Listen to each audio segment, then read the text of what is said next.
हाँ जी, बच्चों आज हम जो चैप्टर स्टार्ट करने वाले हैं, चैप्टर का नाम है बेटा कॉन्स्टिट्यूशन ऑफ इंडिया। मतलब एक ऐसा चैप्टर जो आपने सीए सीईटी में पढ़ा था और आप फिर से आप सीएस एग्जीक्यूटिव में पढ़ रहे हो, लेकिन मैंने जैसा आपको बताया था बेटा, चैप्टर अब और भी डिटेल में आपका आएगा। ठीक है बेटा, यहाँ पे तो ये चैप्टर बच्चों सबसे ज्यादा इंपॉर्टेंट है और इस चैप्टर की बेटा वेटेज यहाँ पे लिख लेना, ये कम से कम आपका 8 मार्क्स का तो आएगा ही आएगा। मतलब इसमें से आपको जो 2 क्वेश्चन तो कम से कम पूछे जाते हैं, तो जो आपको इसमें फॉलो करना पड़ेगा। तो कम से कम 2 क्वेश्चन आएंगे, ज्यादा कुछ कह ही नहीं सकते कितने आ सकते हैं। ठीक है बेटा, यहाँ पे तो यहाँ पे बेटा चैप्टर का नाम है that's the constitution of India. आप मुझे बता सकते हो आपका इंडिया कब आजाद हुआ था? हमारा इंडिया कब, बच्चों कहने को हमारा इंडिया जो आजाद हुआ था ना, 15 अगस्त 1947 को आजाद हुआ था, लेकिन एक्चुअल में हम 1947 में आजाद नहीं हुए थे। हाँ बेटा, वहां पे हम 26 जनवरी 1950 को हम आजाद हुए थे। बेटा वहां पे रीजन क्या था उसके पीछे आपको बताता हूँ, क्योंकि जब 1947 में जब पास हुए ना, उस टाइम पे हम जो ब्रिटिश के लॉ चल रहे थे वो हम सारे वही चीज फॉलो करते जा रहे थे। ठीक है, हमारे खुद के कोई लॉ नहीं थे। और आपको पता है ब्रिटिश के टाइम पे जो पीपल ऑफ इंडिया, मतलब जो इंडिया के पर्सन थे, उनके पास कोई राइट नहीं थे। मतलब नेता चुनने का राइट कुछ भी, वो सब उन्होंने अपने राइट वहां पे रखे हुए थे। तो जो वहां पे इस केस में हमें वहां पे इंडिया के लोगों को राइट देना था, और राइट देने के लिए मुझे एक अलग से लॉ बनाना था। अब लॉ बनाने के लिए आपको पता है यहाँ पर गवर्नमेंट ने बेटा यहाँ पे एक अथॉरिटी बनाई थी जिसका नाम रखा गया दैट्स द कॉन्स्टिट्यूट असेंबली,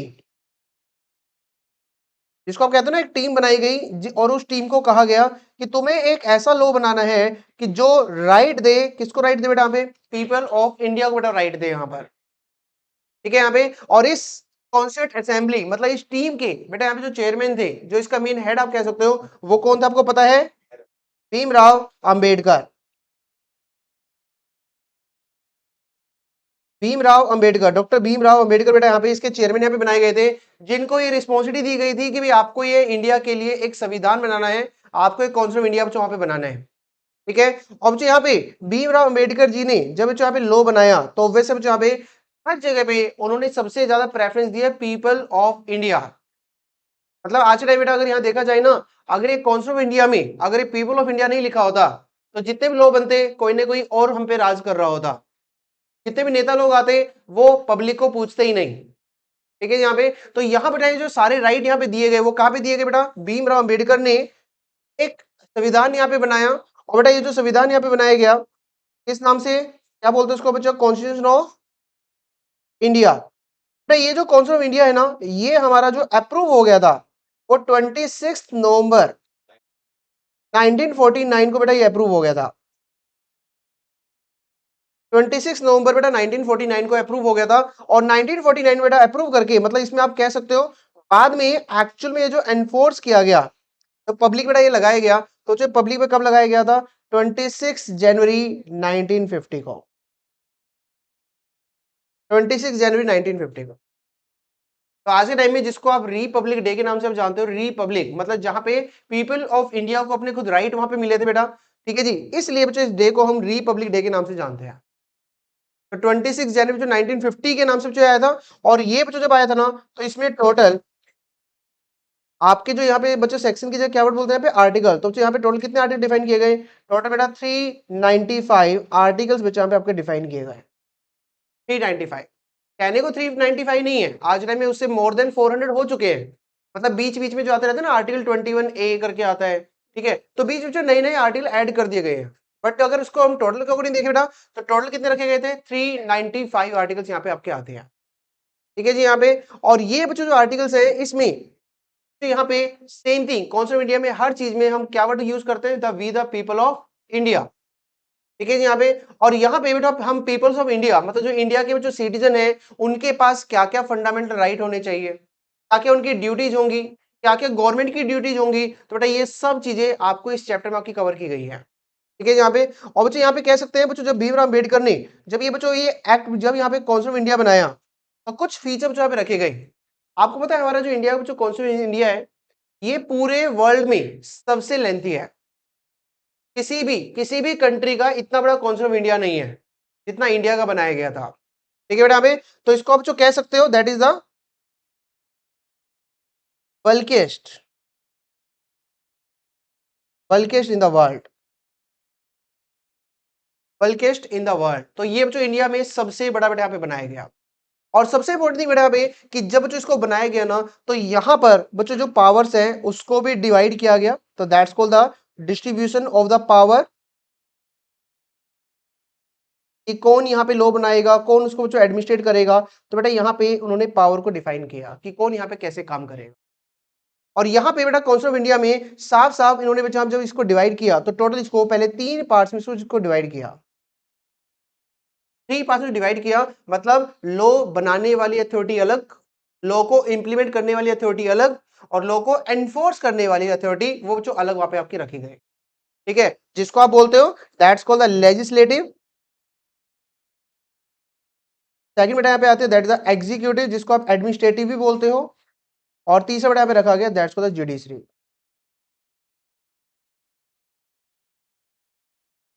और यहां पर बच्चों जब ये आपके लॉ बनाए गए मतलब लेजिस्लेटिव लेवल पर या एग्जीक्यूटिव लेवल पे या फिर जुडिशरी पे, ठीक है जी, तो बच्चों यहाँ पे ये जो दो चीजें रखी गई जुडिशरी एंड द एग्जीक्यूटिव, बेटा ये आपके फेडरल नेचर की आपकी रखी गई। बढ़िया, फेडरल बच्चों डिविजुअल मतलब जहां पे डिवाइड किया गया, डिविजनल। ठीक है जी। अब जैसे आप बताएं आपको लेजिस्लेटिव लेवल पे दो होते हैं, एक स्टेट लेजिस्लेचर होता है और एक पार्लियामेंट होता है ना। सेम थिंग बेटा एग्जीक्यूटिव लेवल पे अगर बात करें तो वहां पे सेंट्रल गवर्नमेंट होती है और द स्टेट गवर्नमेंट होती है। ठीक है जी। यहाँ पे तो यहाँ बेटा आपका फेडरल नेचर का रखा गया, बट सबसे इंपॉर्टेंट थी बेटा जितनी भी पावर डिसाइड की गई ना हमारे लिए मतलब we the people of India जो वर्ड लिखा गया, मुझे बताओ आपके लिए क्या स्टेट वाइज अलग से कार्ड बना है, पूरे इंडिया के लिए कार्ड बना है? तो दैट्स मीन तो आपके लिए एक सिंगल कार्ड रखा है। मतलब आपके रिगार्डिंग बेटा जो पावर रखी गई ना वो यूनिटरी रखी, यूनिटरी फीचर्स आपके लिए रखा कि आपकी आइडेंटिटी पूरे इंडिया में एक ही मानी जाएगी। आप चाहे कहीं भी चले जाओ तो आपका एक सिंगल आधार कार्ड वहीं पे आपका चलेगा या वोटर आईडी कार्ड आपका चलेगा। ठीक है। और बच्चों इसमें जो जुडिशरी है ना ये एक फीचर्स रखा गया दैट्स द यूनिटरी, मतलब जहां पे एक इंडिपेंडेंट जुडिशरी नेचर के यहाँ पे रखा गया बेटा यहाँ पे। तो मतलब हर चीज बच्चों यहाँ पे सोच समझ के कॉन्स्टिट्यूशन इंडिया में लिखी गई थी कि लेजिस्लेटिव है, एग्जीक्यूटिव है, जुडिशरी है, तो बेटा ये सब आपका यहाँ पे लिया गया था। अब जिसमें बेटा अगर मैं लेजिस्लेटिव की रिगार्डिंग बेटा बात करें तो लेजिस्लेटिव जो बात की जाती है कि जो यहाँ पर लॉ बनाता है उसको किसमें कवर किया गया, लेजिस्लेटिव प्रोसेस में उसको कवर किया गया कि जो यहाँ पे लॉ बनाएगा। और जब जो लॉ बनाया जाता है तो आपको पता है यहाँ पे 3 लिस्ट यहाँ पे आपकी आती है, लिस्ट 1, लिस्ट 2 एंड लिस्ट 3। मतलब जिसमें ये बच्चों लिस्ट 1 में जो आपके आते हैं बेटा यहाँ पे यूनियन लिस्ट आपकी कवर की गई, state list and concurrent list.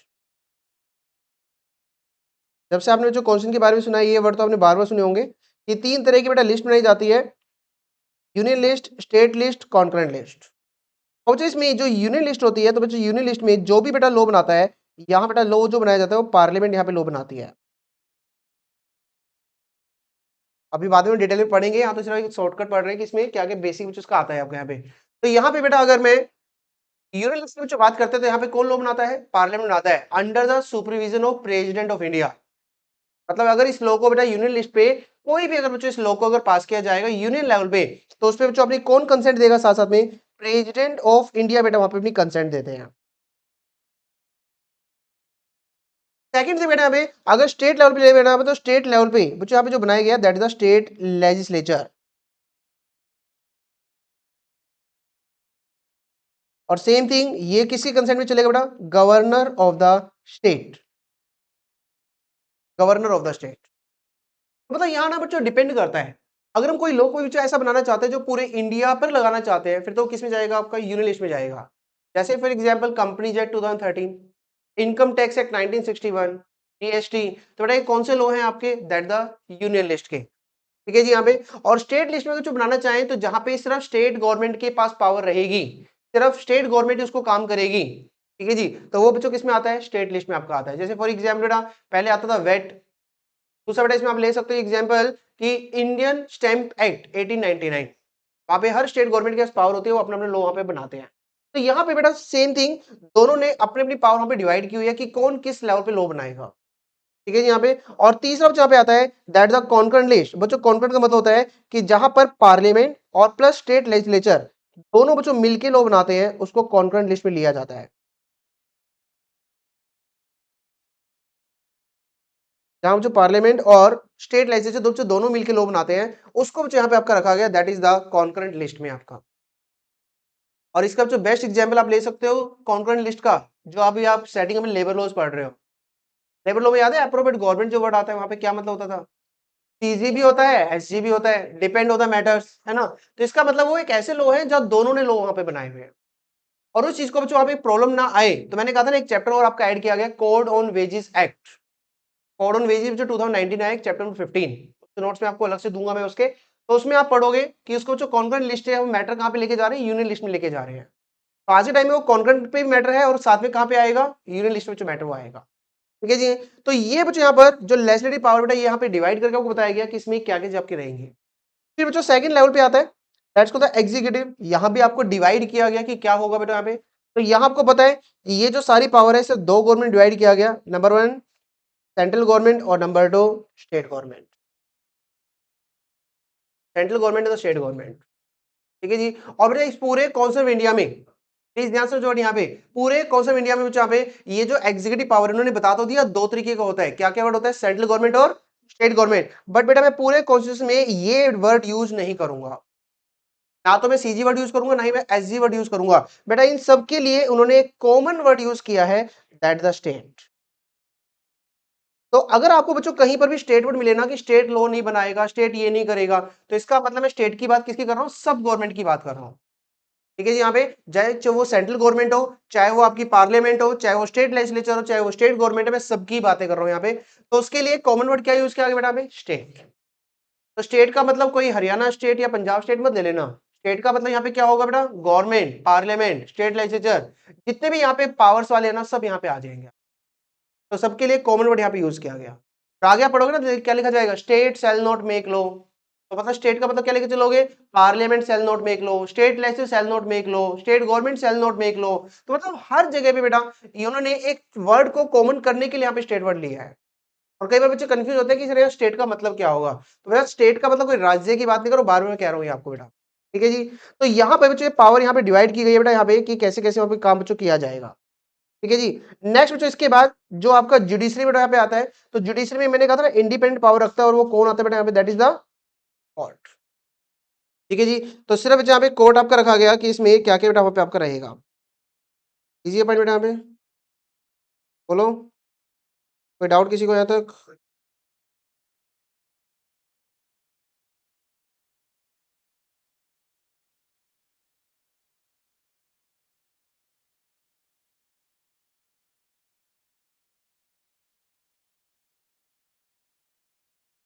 हाँ जी।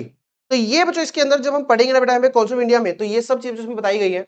और बेटा इस चैप्टर को अगर मैं डिवाइड करूंगा बेटा यहाँ पे, तो सबसे पहले बच्चों इस चैप्टर को मैं टोटल 4 पार्ट्स में जो डिवाइड कर रहा हूँ यहाँ पर, या चलो 5 में ले लेते हैं। ठीक है जी, कोई बात नहीं है, कोई बन गया तो 5 में ले लेंगे, हमारे हाथ में है।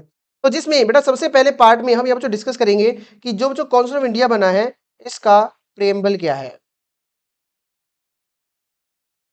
ठीक है यहाँ पे, और ये जो प्रेम्बल भी एग्जाम में आ चुका है, बहुत इजी है, इसका मीनिंग समझे बच्चों, एक एक वर्ड का मीनिंग समझे यहाँ पे ऐसा क्यों लिखा गया है, क्या लिखा गया है।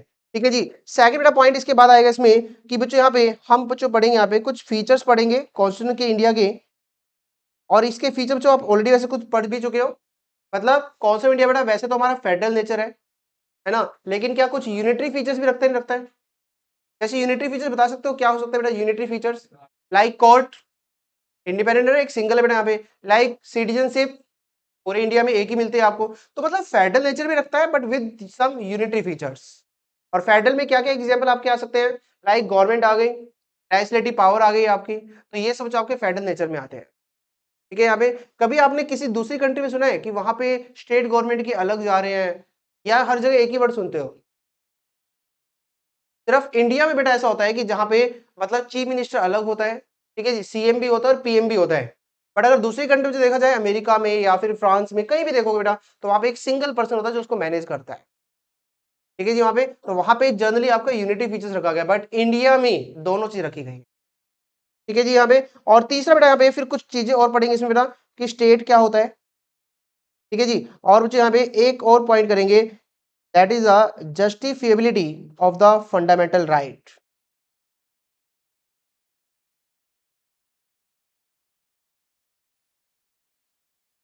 मतलब अगर आप कोई ऐसा लॉ बनाते हो जो हमारे फंडामेंटल राइट के अगेंस्ट होता है बेटा, तो उस केस में क्या होगा बच्चों, ये आपको डिफाइन किया गया।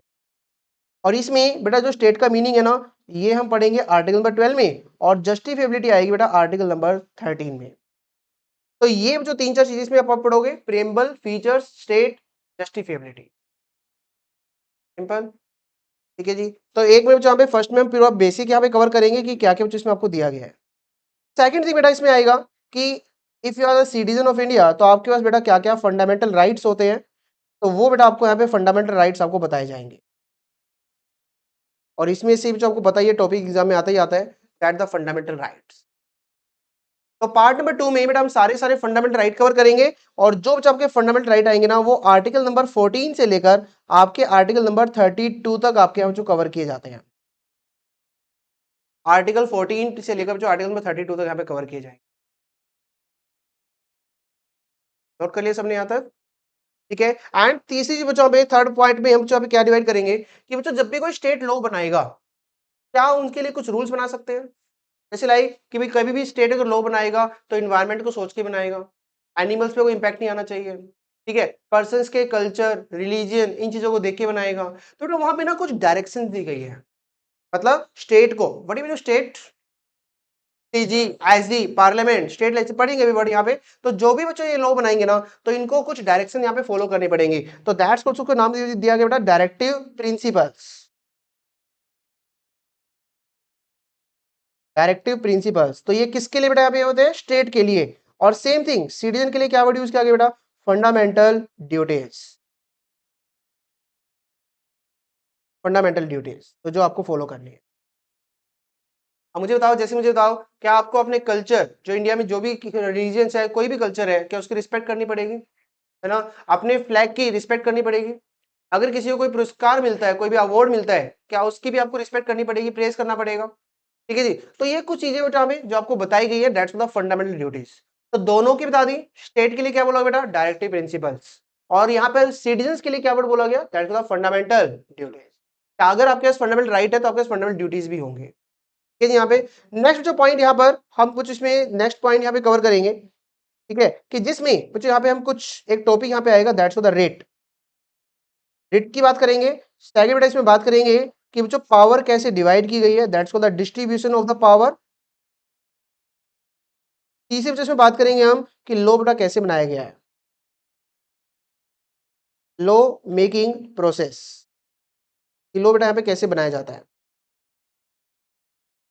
ठीक है जी। और लॉ मेकिंग प्रोसेस में बेटा आपने पढ़ा भी अभी, union list, state list, concurrent list, है ना। यूनियन लिस्ट में जो लॉ कौन बनाता है, पार्लियामेंट। स्टेट लेवल में कौन बनाता है, स्टेट स्टेट लेजिस्लेचर। और कॉन्करेंट लिस्ट में कौन बनाता है, ठीक है। तो बेटा वो तो जनरल पॉइंट है, लेकिन यहाँ पे आपका जो एक सबसे इंपॉर्टेंट पॉइंट आएगा कि क्या पार्लियामेंट के पास पावर है, क्या वो स्टेट लिस्ट पे भी लॉ बना सकता है क्या। तो जो कुछ पॉइंट है यहाँ पर आएंगे कि जहां वो बना सकता है, और वही एग्जाम में पूछा जाता है। जनरल तो सबको पता है भी, यूनियन पे पार्लियामेंट बनाएगा, स्टेट पे स्टेट लेजिस्लेचर बनाएगा, लेकिन मेन बेटा एग्जाम में क्वेश्चन क्या पूछा जाएगा आपसे, पार्लियामेंट किस लेवल पे, स्टेट लेवल पे वो लॉ बना सकता है, ठीक है। अगर कोई इमरजेंसी आती है, कोई नेशनल इंटरेस्ट होता है, ठीक है जी, या फिर कोई डिस्प्यूट होता है दो या उससे ज्यादा स्टेट के बीच में, तो देन बच्चों वहां पे लॉ वहां पे बनाया जा सकता है। पढ़ेंगे वहां पे कि अब इसमें पॉइंट यहाँ पे क्या आएगा। और बच्चों बाकी जो पॉइंट आपका रह गया उसको हम किसमें लिख देते हैं, मिसलेनियस में लास्ट में लिख देंगे। तो मतलब मेन मेन पॉइंट बेटा सारे मैंने आपके लिख दिए जो यहाँ पे आपके कवर किए जाएंगे। सोचो यहाँ पे अगर आपके सीएस लेवल पे गए ना, तो आपको ये, मैं ये नहीं कह सकता पूरे 395 आर्टिकल आपको कराए जाएंगे, लेकिन कम भी नहीं रखेंगे। मतलब जो आपके एग्जाम के लिए और कह सकता है कि प्रैक्टिकल लाइफ के लिए जरूरी होंगे, वो सारे लॉ, सारे आर्टिकल्स आपको करवाए जाते हैं। और सबसे ज्यादा जो आपके लिए जरूरी होते हैं कौन से होते हैं, fundamental right and the fundamental duties, जो आपको जो पता होनी चाहिए, ठीक है जी। यहाँ पे जो आपको जो बताया गया है, तो दिस इज ये टॉपिक बेटा जो आपको पढ़ना है यहाँ पर कॉन्सेप्ट ऑफ इंडिया में, कि इसको हम इसी पार्ट्स में इसके अकॉर्डिंग पढ़ेंगे बेटा। तो आज मैं आपको जो प्रेम्बल, फीचर, स्टेट, तो ये सब चीज आज हम करने वाले बेटा, ठीक है जी। यहाँ पे कोई डाउट बेटा किसी को यहाँ तक, ठीक है जी। तो जो सबसे पहले यहाँ पे क्वेश्चन आता है बेटा कि हमारे इंडिया का प्रेम्बल क्या लिखा गया है, मतलब कॉन्सेप्ट ऑफ इंडिया का, preamble of constitution of India. एक पॉइंट जो बता सकते हो, जो what is the meaning of the preamble, preamble का जो मतलब क्या होता है, इवन बेटा प्रेम्बल ना एक्चुअली जो वर्ड होता है ना, दैट इज ऑब्जेक्टिव। ये जो एक्ट बना है इसका ऑब्जेक्ट क्या है। आप कभी कभी स्कूल में जब हिंदी में ऐसे लिखते थे तो एक वर्ड लिखा करते थे भूमिका, लिखते थे कभी, तो व्हाट इज भूमिका, हिंदी में जो लिखा करते थे कभी। तो जो उसका मतलब होता था कि इस पूरी स्टोरी में आप किस चीज के रिगार्डिंग बात करने वाले हो, उसका ऑब्जेक्ट क्या है, उसी वर्ड को जो इंग्लिश में क्या बोलते हैं, this is called the preamble. मतलब ये बच्चों हमको जो कॉन्सेप्ट ऑफ इंडिया हम पढ़ रहे हैं ना, इस कॉन्सेप्ट ऑफ इंडिया का क्या यूज है बेटा, ये आपको यहाँ पे बताया गया है। ठीक है जी, यहाँ पे और बेटा इसका क्या यूज यहाँ पे रहेगा, तो बच्चों आप पढ़ते हैं इसमें। तो बच्चों इसमें ना लैंग्वेज आपको जो यूज की गई है, तो लैंग्वेज बहुत ध्यान से आपको समझनी है। जब भी बेटा इसमें लैंग्वेज स्टार्ट होती है तो आपको पता ही है, पहले स्टार्टिंग कैसे होती है, we the people of India. मतलब यहाँ बेटा साफ साफ कह दिया गया है कि ये जो पूरा लॉ बनाया जा रहा है, इसमें हम सबसे मेन पावर किसको दे रहे हैं, पीपल ऑफ इंडिया को बेटा हम यहाँ पे पावर दे रहे हैं, we the people of India. बेटा इसके बाद आपको बताया गया कि जहां पर ना हैविंग हैविंग solemnly constitute, ये लिखा ना, एंड रिजोल्व। तो आप जो पढ़ते हैं पहले इसको यहाँ पे, तो देखो यहाँ पे जो वर्ड क्या लिखा गया है, we the people of India having the solemnly resolve to constitute India. और इंडिया में जो हम क्या क्या बनाएंगे, नंबर वन जो वर्ड क्या लिया गया, sovereign, socialist, secular, democratic and the republic. ठीक है जी, यहाँ पे तो आपके सामने बेटा कुछ वर्ड यहाँ पे लिखे गए कि हम इंडिया को जो बनाएंगे ना, कॉन्स्टिट्यूट इंडिया इनटू, और यहाँ बेटा अलग अलग वर्ड आपके लिए गए, जिसमें जो पहला वर्ड यहाँ पे लिया गया that's the सॉर्गियन।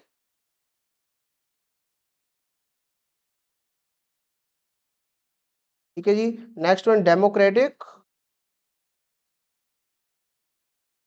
Democratic, secular and the republic.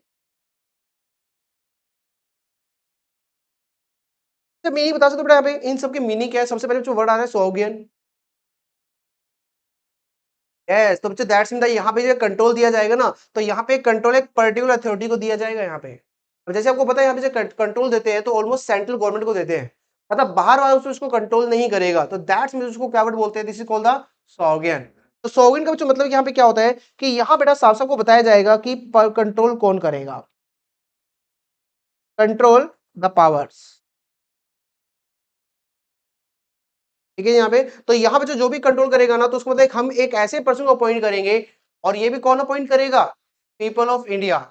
ठीक है जी, जिसको वो एक सुप्रीम पावर वहां पर वो देके चलेंगे। ठीक है बेटा यहाँ पे, अब जैसे मुझे बताओ जितने भी नेता यहाँ पे अपॉइंट होते हैं तो कौन करता है, द पीपल ऑफ इंडिया। ठीक है जी, यहाँ पे तो बीजेपी आएगी, आप आएगी या कांग्रेस आएगी, तो ये बच्चों हम भी यहाँ पे चूज को करते हैं। नंबर टू पॉइंट बेटा यहाँ पे वर्ड लिया गया दैट्स द सोशलिस्ट। अच्छा यहाँ पे ना देखो दूसरा पॉइंट बेटा यहाँ पे क्या लिखा गया, पहले पता आपको क्या होता था, 1947 से पहले बहुत ज्यादा भेदभाव करते थे, डिस्क्रिमिनेशन बहुत ज्यादा होता था, मेल अलग फीमेल के लिए अलग। तो वहां पे उन्होंने साफ साफ जो कह दिया सोशलिस्ट हम बनाएंगे, दैट इज हम कोई भी डिस्क्रिमिनेशन नहीं करेंगे,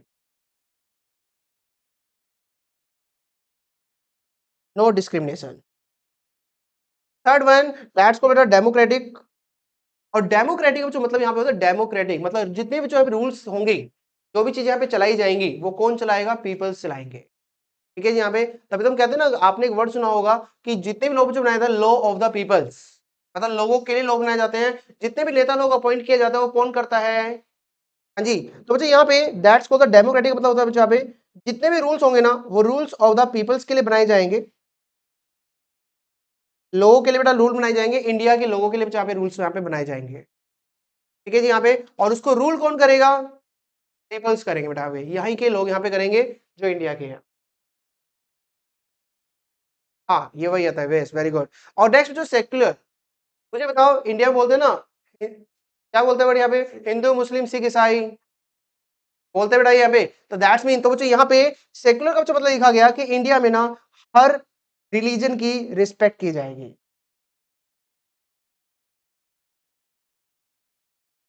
चाहे यहाँ पे कोई भी धर्म हो उसकी रिस्पेक्ट यहाँ पे की जाएगी, उसको गलत नहीं माना जाएगा। ठीक है बेटा पे, एंड लास्ट बेटा पे लिखा गया रिपब्लिक। बेटा रिपब्लिक का मतलब है जितने भी लीडर्स होंगे उन लीडर्स को कौन चूज करेगा, हम चूज करेंगे, तो दैट्स व्हाट उसको क्या वर्ड लिया गया, दिस इज द रिपब्लिक। तो यहाँ पे बच्चों उसने सारी की सारी चीजें जो दी गई ना वो साफ साफ बोल दिया गया, ये सारी पावर किसके पास रहेगी, द पब्लिक ऑफ इंडिया के पास रहेगी। ठीक है, और रिपब्लिक का बेटा मीनिंग क्या लिखोगे आप, जहां पे लीडर्स चूज किए जाएंगे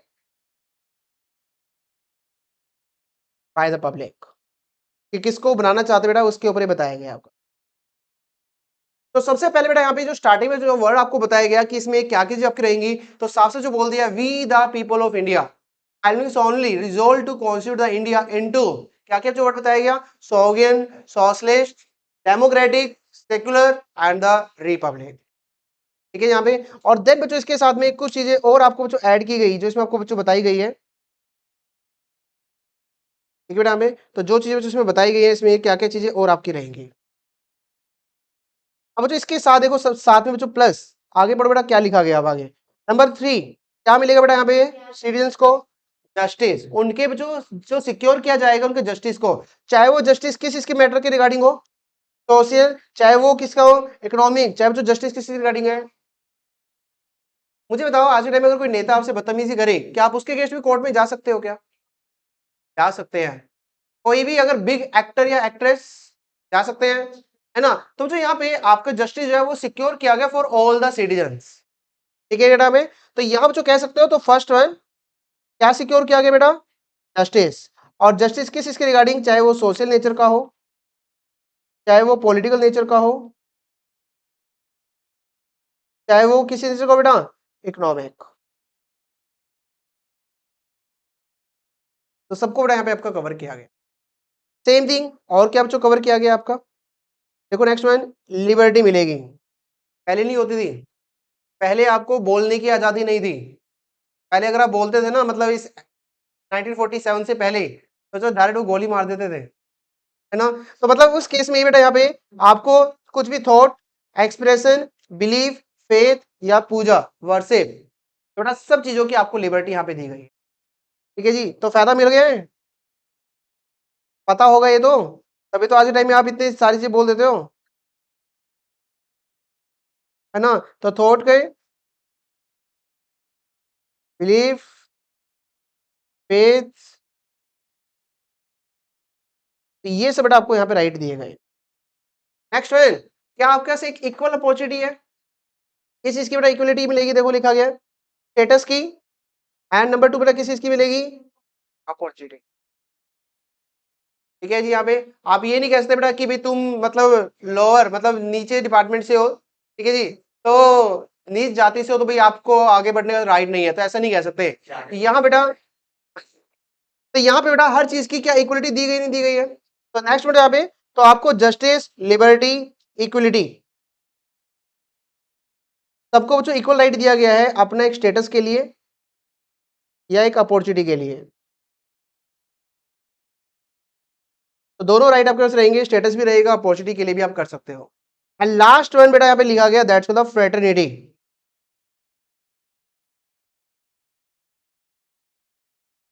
तो लास्ट बेटा आपको लिया गया फ्रेटर्निटी, बेटा फ्रेटर्निटी को हिंदी में कहते हैं भाईचारा, क्या बोलते हैं, भाईचारा। मतलब यहाँ पे ना जब इंडिया की जो बात होती है ना, तो फिर तो ये कहते हैं ना कोई मुस्लिम है ना कोई ईसाई है, सब इंडियंस है। तो वो इंडियंस वर्ड हमें सिर्फ क्या बोलते हैं, वी आर इंडियंस। कभी हम ये वर्ड नहीं बोलते we are Hindus, we are Muslim, वो तो अब थोड़ी बहुत लड़ाइयाँ चलती है इंटरनली। लेकिन जब जो कहीं पे बाहर के कंट्री अगर करे लड़ाई, तो हम क्या वर्ड यूज करते हैं बेटा, वी आर इंडियन। तो दैट्स बच्चों को किस वजह से कहते हैं, क्योंकि दैट्स द फ्रेटर्निटी। भाई आपको वहां पे फ्रेटर्निटी लेके आनी है, फ्रेटर्निटी हम लेके आएंगे अमोंग्स द इंडिविजुअल। ठीक है बेटा, यहाँ पे तो देखो लिखा गया बेटा, fraternity assure the dignity of the individual and unity, unity दिखाता बेटा, and the integrity of the, तो भाईचारा बेटा लेके आना है, दैट्स कॉल किसके लिए बेटा, यहाँ पे द डिग्निटी ऑफ इंडिविजुअल।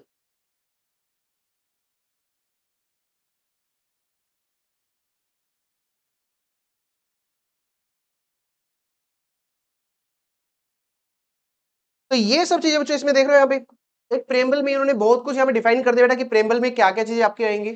और यहाँ पे आपको जो एक एक वर्ड का मीनिंग पता होना चाहिए कि क्या क्या चीजें यहाँ पे बताई गई है चीजें। ठीक है यहाँ पे, तो कभी आपने सीएससीटी में तो इतना डिटेल में नहीं किया होगा, वहां तो डायरेक्ट बस प्रेम्बल पढ़ते थे, हाँ ठीक है बस हो गया, कभी पूछा भी नहीं जाता था, ये कटवा दिया था, अच्छे टीचर से पढ़ना था ना।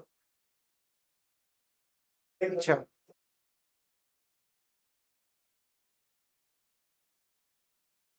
चलो जी, तो बेटा यहाँ पे आओ एक बार रिवाइज करें क्या क्या बेटा बोला है मैंने, वी द, क्या बोला बेटा word, we the people of India having solemnly resolved to constitute India into, बच्चों इसमें लैंग्वेज चेंज मत करना, जैसे लिखा गया वैसे ही फॉलो करना इसको, constitute India into sovereign, socialist, democratic, secular, Republic. ठीक है जी। फिर आगे जो बताया गया and secure all citizens into justice, किस चीज के regarding justice, social, economic and the political.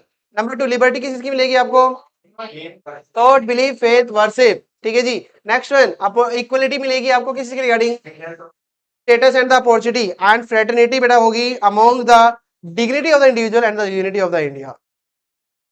याद हो गया बेटा पॉइंट यहाँ पे आपको। तो ये था बच्चों इसमें पॉइंट की बेटा यहाँ पे कि जो प्रेम्बल है तो आपसे भी जो एग्जाम में पूछ सकता था, ये सब चीजें आपको वहाँ पे लिख के आनी होगी। नोट कर लिया सबने, बोलो क्लियर बेटा यहाँ पे। तो आप यहाँ पे तो नेक्स्ट जो पॉइंट यहाँ पे आता है कि बेटा यहाँ पे अगर आप ये पढ़ रहे हो कि बच्चों कॉन्स्टिट्यूशन ऑफ इंडिया का मेन साइलेंट फीचर्स जो क्या होते हैं, तो सबसे पहला बेटा जो साइलेंट फीचर यहाँ पे लिया गया that is the parliamentary system of the government. तो देखो पार्लियामेंट्री सिस्टम का मतलब क्या कहता है बेटा यहाँ पे, मुझे बताओ क्या यहाँ पे लेजिस्लेचर और एग्जीक्यूटिव दोनों अलग अलग है या नहीं है, मतलब लॉ बनाने वाला अलग, लॉ को इंप्लीमेंट करने वाला अलग, ठीक है यहाँ पे। तो दिस इज कॉल्ड, जो ये इंडिया में एक पार्लियामेंट्री सिस्टम यहाँ पे बनाया गया, उसमें देखो जो साफ साफ बोला गया है कि एक पार्लियामेंट्री सिस्टम भी है किसका, गवर्नमेंट का, जिसमें एक रियल एग्जीक्यूटिव पावर जो रहेगी ना वो काउंसिल मिनिस्टर के पास रहेंगी, और मेन उस पार्लियामेंट का मेन रूलर कौन होगा, प्रेसिडेंट। मतलब हमने बेटा गवर्नमेंट के लिए, गवर्नमेंट अगर वहां पे लॉ बना सकती है तो गवर्नमेंट खुद लॉ नहीं बना रही, वो किसके थ्रू बनवाती है, पार्लियामेंट के थ्रू बनवाती है। इसमें ये बेटा पार्लियामेंट के पास पावर है। जबकि एक चीज बताओ, पार्लियामेंट का मतलब क्या होता है, लोकसभा एंड, लोकसभा एंड राज्यसभा। अब मुझे बताओ बेटा जो गवर्नमेंट है क्या उसी के लोग उस पार्लियामेंट में बैठते हैं, है ना। तो कहने को जो वहां पे मतलब ऑफिस गवर्नमेंट ही बैठ रही है, बट उन्होंने गवर्नमेंट ना कह के उसको क्या वर्ड बोला गया, पार्लियामेंट्री सिस्टम्स, कि वहां बेटा उसको पार्लियामेंट्री सिस्टम में आपका कवर किया गया। याद होगा वर्ड बेटा यहाँ पे। तो this is the meaning of the parliamentary system. और जो सेकंड चीज यहाँ पे लिखा गया कि इसमें ना बच्चों बहुत सारी रिजिडिटी भी आई है, फ्लेक्सिबिलिटी भी दी गई है। आपको पता है कॉन्स्टिट्यूशन ऑफ इंडिया में बहुत सारे ऐसे प्रोविजंस हैं जिसको ना आप बहुत जल्दी चेंज नहीं कर सकते, मतलब पार्लियामेंट इसको छेड़ नहीं सकते ऐसे, ठीक है। और कुछ ऐसे राइट है जिसको आप कर सकते हो, जैसे आपने पढ़ा है कंपनियों में दो तरह के आते हैं, एक ओआर होता है एक एसआर होता है। मुझे बताओ रिजिडिटी कौन सा होता है, ओआर या एसआर, एसआर होता है। कितना चाहिए होता है उसमें, 75, मतलब अप्रोक्स टू थर्ड अप्रोक्सीमेट, मतलब उससे ज्यादा ही बनता है वैसे तो। थर्ड वन ओआर किस में होता है, ओआर में, ओआर का मतलब क्या होता है, मेजोरिटी, मेजोरिटी बेटा मतलब। तो सेम थिंग देखो यहाँ पे वही आपका वर्ड लिया गया कि बेटा जो पार्लियामेंट है ना, तो कुछ provisions can be amended by the, मतलब कुछ है प्रोविजंस ऐसे, तो कॉन्स्टिट्यूशन में हर तरह के प्रोविजन रखे गए हैं। कहीं पे सिंपल मेजोरिटी से पास हो सकता है, और कुछ ऐसे प्रोविजन है बेटा जहां पे कितने परसेंटेज चाहिए, टू थर्ड मेजोरिटी चाहिए, ठीक है यहाँ पे। तो depends, depends on the situation. तो इसका मतलब बेटा कॉन्स्टिट्यूशन में दोनों चीज रखी गई है, रिजिडिटी भी आती है और फ्लेक्सिबिलिटी भी आती है। समझा रिजिडिटी का मतलब क्या हुआ, कुछ ऐसे प्रोविजन जिसमें टू थर्ड चाहिए और कुछ ऐसे प्रोविजन जिसमें मेजोरिटी से काम चल जाएगा पार्लियामेंट में। एंड जो थर्ड वन, ये तो मैंने आपको बता दिया, इंडिया का सॉरी पूरे वर्ल्ड का बेटा सबसे बड़ा कॉन्स्टिट्यूशन यही आपका बना हुआ है, इंडिया का constitution, that is the bulkiest, bulkiest constitution of the world. अब इसमें पॉइंट 4 बेटा, इस पॉइंट 4 को इंपोर्टेंट मत करें ना, एग्जाम में जो ये अलग से पूछ लेता है कि हमारे इंडिया में जो कॉन्स्टिट्यूशन ऑफ इंडिया है ये फेडरल है या यूनिटरी है। हाँ जी, तो बेटा इसमें एक लाइन आप यहाँ पे याद रखोगे, it is the basically federal, मतलब ये बेसिकली डिविजनल रखता है। फेडरल का मतलब क्या होता है, divisional, but with certain unitary features. तो ये आपको इसके अंदर जो एग्जाम में डायरेक्ट पूछा जा सकता है कि constitution of India is basically federal but with certain unitary features, comment करो। 4 मार्क्स में जो क्वेश्चन आएगा तो ये वाला टॉपिक बेटा आपको यहाँ से लेकर यहाँ तक पूरा आपको डिफाइन करना पड़ेगा, इसका मतलब क्या होगा, ठीक है जी। और जो चेक करो इसका मतलब क्या होगा बेटा, इसमें क्या क्या आ गया। सबसे पहले फेडरल देखो, फेडरल में क्या क्या आता है, लाइक क्या है इसमें, ड्यूल गवर्नमेंट, क्या पावर डिवाइड की गई, सुपरमेसी ऑफ द कॉन्स्टिट्यूशन किया गया, मतलब जहां पे कॉन्स्टिट्यूशन के अंदर हर तरह की पावर रखी गई, पार्लियामेंट भी है, ठीक है यहाँ पे। और मतलब पावर्स को डिवाइड करना, उसको क्या बोलते हैं बेटा यहाँ पे, सुपरमेसी ऑफ द कॉन्स्टिट्यूशन। और क्या बेटा हमें यूनिटरी फीचर्स कैसे होंगे यहाँ पे, जो इंडिपेंडेंस है किस चीज की, ठीक है जी यहाँ पे। तो यहाँ पे बेटा हर चीज यहाँ पे रखी गई है जो आपकी फेडरल विद यूनिटी फीचर्स वो आती है, ठीक है यहाँ पे। और इसमें बेटा जैसे कुछ एग्जाम्पल रखे हैं, फेडरल में क्या क्या आ सकता है, नंबर 1 पॉइंट पढ़ो बेटा। हमारे इंडिया में कितनी तरह की गवर्नमेंट है, दो तरह की गवर्नमेंट होती है, यूनियन पे अलग होती है, और सेम थिंग बच्चों यहाँ पे जो लॉ बनाने की पावर है उसको भी हमने डिवाइड किया हुआ है। और जो डिवाइड किया हुआ है, जो 3 लिस्ट आपने पढ़ी थी ना, union list, state list, concurrent list, बेटा वो कौन से शेड्यूल में आती है आपकी, 7th शेड्यूल में आपकी आती है। तो 7th शेड्यूल के साथ लिख लेना कि जो आपने लिस्ट पढ़ी थी ना, यूनियन लिस्ट, स्टेट लिस्ट और कॉन्करेंट लिस्ट, तो ये बेटा आपकी 7 शेड्यूल में आपकी बताई गई है। तो ये भी बेटा यहाँ पे फेडरल नेचर का काम करता है बेटा यहाँ पे, मतलब ड्यूल गवर्नमेंट हो गई, ठीक है, ड्यूल लेजिस्लेटिव पावर हो गई वहां पे कि वो अलग अलग वहां पे लो बनाएंगे। और सेम थिंग देखो एक पॉइंट पर सी बताओ, यूनिटरी फीचर्स क्या है, चाहे स्टेट गवर्नमेंट है चाहे सेंट्रल गवर्नमेंट है, मुझे बताओ क्या दोनों को ही कॉन्स्टिट्यूशन ऑफ इंडिया फॉलो करना पड़ेगा नहीं करना पड़ेगा? करना पड़ेगा ना। सेम थिंग चाहे पार्लियामेंट है चाहे स्टेट लेजिस्लेचर है, क्या दोनों को कॉन्स्टिट्यूशन ऑफ इंडिया फॉलो करना पड़ेगा नहीं करना पड़ेगा? या उन दोनों के लिए अलग अलग कॉन्स्टिट्यूशन ऑफ इंडिया बनाया गया? ये नहीं, उनके लिए बेटा एक ही यहाँ पे कॉन्स्टिट्यूशन ऑफ इंडिया बनाया गया। देखो पॉइंट नंबर 3 पर बेटा कि दोनों बच्चों यूनियन स्टेट है तो उनको तो कॉन्स्टिट्यूशन प्रोविजन फॉलो करने पड़ेंगे, इट्स कंपल्सरी। तो ये फीचर्स कौन सा हो गया बेटा? Unitary features. पहले डिविजनल बता दिया फेडरल क्या था, और फेडरल के साथ साथ यूनिटी फीचर्स दे दिया कि दो तरह की गवर्नमेंट है बट दोनों को एक ही वे पे जाना है, दोनों को लॉ बनाते वक्त constitution of India he follow करना है, ठीक है। और इसका मैंने आपको बताया था ना, ये कैसे होगा, क्योंकि पूरे कॉन्स्टिट्यूशन ऑफ इंडिया में सिर्फ एक ही वर्ड यूज किया गया, दैट्स कॉल्ड द स्टेट। तो स्टेट में सब कुछ आ गया, तो सबके लिए कॉमन पॉइंट यहाँ पे बनाए गए हैं। फोर्थ पॉइंट बेटा हमें एक पॉइंट और आपको बताया बच्चों क्या लिया गया है, judiciary. Judiciary is the independent, और इंडिपेंडेंट का मतलब क्या लिया गया बेटा, एक अलग से ऐसी अथॉरिटी बनाई गई है जो इंडिपेंडेंट नेचर का काम करते हैं वहां पे। मुझे बताओ अगर पार्लियामेंट ने या स्टेट लेजिस्लेचर ने या सेंट्रल गवर्नमेंट ने या स्टेट गवर्नमेंट ने कोई ऐसा लॉ बनाया तो अगेंस्ट है फंडामेंटल राइट्स के या कॉन्स्टिट्यूशन ऑफ इंडिया के, क्या जुडिशरी पावर कोर्ट उसको इनवैलिड कर सकते हैं नहीं कर सकते? एनीवन? मान लो बेटा स्टेट गवर्नमेंट ने कुछ रूल्स बनाए हैं, सपोज कंपनी लोग के कुछ रूल्स ऐसे बनाए गए जो कंपनी के अगेंस्ट काम करते हैं, मुझे बताओ क्या कोर्ट के पास पावर है कि उसको इनवैलिड कर सकते हैं नहीं कर सकते? कहां पढ़ा था ये आपने? बेटा ये टॉपिक आपने टॉपिक क्या था जिसने कर लिया एडमिनिस्ट्रेटिव लॉ, उसमें टॉपिक आया था जुडिशियल रिव्यू करके, याद आ रहा है? जुडिशियल रिव्यू करके पढ़ा था आपने। मतलब कोई भी अगर गवर्नमेंट काम करती है, अगर वो मेलाफाइड करती है, याद आ रहा है पॉइंट, या फिर किसी के प्रेशर में आके करती है ना, तो वहां पे बेटा कोर्ट के पावर होती है कि उस लॉ को वो इनवैलिड कर सकता है। ये वही वाला पॉइंट है, जिसने नहीं किया वो करेंगे बाद में, एडमिनिस्ट्रेटिव लॉ जो टॉपिक आएगा आपका। नेक्स्ट जो पॉइंट है लिखा भी गया बेटा, सुप्रीम कोर्ट डिसाइड करता है, मतलब कोई अगर डिस्प्यूट होता है, किस किसी बीच में डिस्प्यूट होता है, यूनियन स्टेट या दो या उससे ज्यादा स्टेट के बीच में लड़ाई होती है तो उसको कर सकते हैं। सिंपल बेटा पॉइंट। एंड जो नेक्स्ट पॉइंट बताओ क्या लिखा गया, पॉइंट नंबर ई क्या लिखा गया है, क्वेश्चन क्या है बेटा हमारा, सुप्रीम है। और इसमें जो कोई भी अगर चेंज करना है तो ठीक है जी, चेंज करने का एक प्रोसीजर जो आपको सेक्शन नंबर 368 में बताया गया है वो उनको फॉलो करना पड़ता है। और मैंने आपको बताया था ना, चेंज करना है तो दो तरीके के होता है, रिजिड भी है और फ्लेक्सिबल भी है। तो मतलब वहां पे 2/3 भी मिलेगा आपको और वहां पे आपको मेजोरिटी भी मिलेगी। कुछ प्रोविजंस के लिए मेजोरिटी चलती है, कुछ पॉइंट के लिए दैट्स कॉल्ड 2/3 चलता है, ठीक है। यहाँ पे this a point clear point बेटा। चलो जी और फीचर्स देख रहा, और फीचर्स क्या है मुझे बताओ, पूरे कॉन्स्टिट्यूशन की मेन अथॉरिटी कौन है, गवर्नमेंट है या फिर इंडिया के लोग हैं? इंडिया के लोग, दैट्स द पीपल। तो peoples as the source of, तो बेटा यहाँ पे जो कॉन्सेप्ट पढ़ते हैं ना इसमें लैंग्वेज यहीं से स्टार्ट होते हैं, we the people of India, ठीक है जी। और बेटा और क्या क्या इसमें बताया गया, तो मैंने आपको बताया था फंडामेंटल राइट दिए गए यहाँ पे, और फंडामेंटल राइट जो दिए गए हैं आपने पढ़ा ना अभी कौन कौन से आर्टिकल में आएंगे, आर्टिकल 14 से लेकर बेटा आर्टिकल नंबर 32 तक ये कवर किया जाएगा, ठीक है जी। फंडामेंटल ड्यूटीज भी आएंगी, और ड्यूटीज किसके लिए बताई गई है, सिटीजन के लिए, ठीक है जी। सिटीजन के लिए क्या होता है बेटा फंडामेंटल ड्यूटीज, और स्टेट के लिए क्या होता है, दोनों में फर्क बता सकते हो क्या होते हैं? बेटा याद रखना फंडामेंटल ड्यूटी सिटीजन के होते हैं ना वो मैंडेटरी है, हर किसी को अपनी ड्यूटी फॉलो करनी है, लेकिन स्टेट के लिए मैंडेटरी नहीं है। Directive principle is not mandatory, मतलब डायरेक्टिव करना चाहे तो कर सकते हैं, लॉ बनाते वक्त ये चीज फॉलो कर सकते हैं, ठीक है यहाँ पे। तो उनके ऊपर कोई प्रेशर नहीं डाला जाता कि आपको ये करना ही करना है। एंड बच्चों मैंने को कहा था साथ में यूनिटी फीचर्स भी है, वो क्या है बेटा यहाँ पे, चाहे जितनी मर्जी ड्यूल गवर्नमेंट है बट सिटीजन कितनी है पूरे इंडिया में, ओनली वन, ओनली वन। आपको हर जगह कोई ऐसा नहीं कि आपको केरल चले जाओगे तो वहां पे अलग सिटीजनशिप लेनी पड़ेगी जी, नहीं, पूरे इंडिया के लिए आपको एक सिंगल सिटीजनशिप वहां पे आपको मिलती है। बट कॉन्स्टिट्यूशन जो एक और चीज वहां पे की गई, तो उस टाइम तो सही था लेकिन आज के टाइम में लगता है कि गलत चल रहा है ना, तो बच्चों यहाँ पे कुछ स्पेशल राइट दिए गए, किस किस को दिए गए बेटा, SC ST और बैकवर्ड क्लासेस, ठीक है। अब बच्चों इसमें आपको पता है इवन अब एक नाम और जुड़ गया है, मैंने आपको बताया भी था CSCT में, that the economically weaker section, याद आ रहा है बेटा, economically weaker section.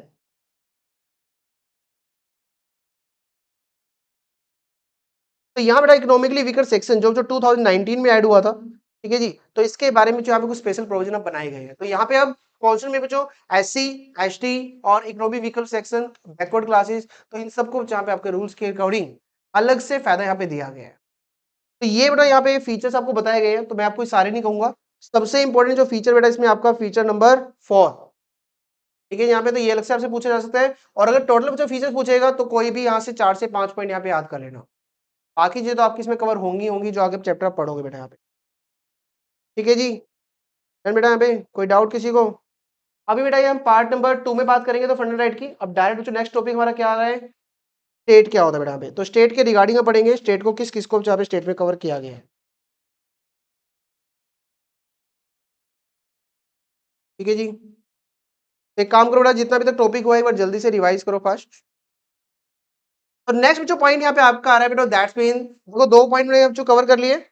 First point बेटा यहाँ पे प्रेम्बल आपका कवर हो गया टॉपिक। सेकंड बेटा हमने फीचर्स कवर कर लिए, और फीचर्स में आपको जो वो जरूर याद रखना है कि कौन सा इंडिया हमारा बेसिकली फेडरल है but with certain unitary features, ठीक है।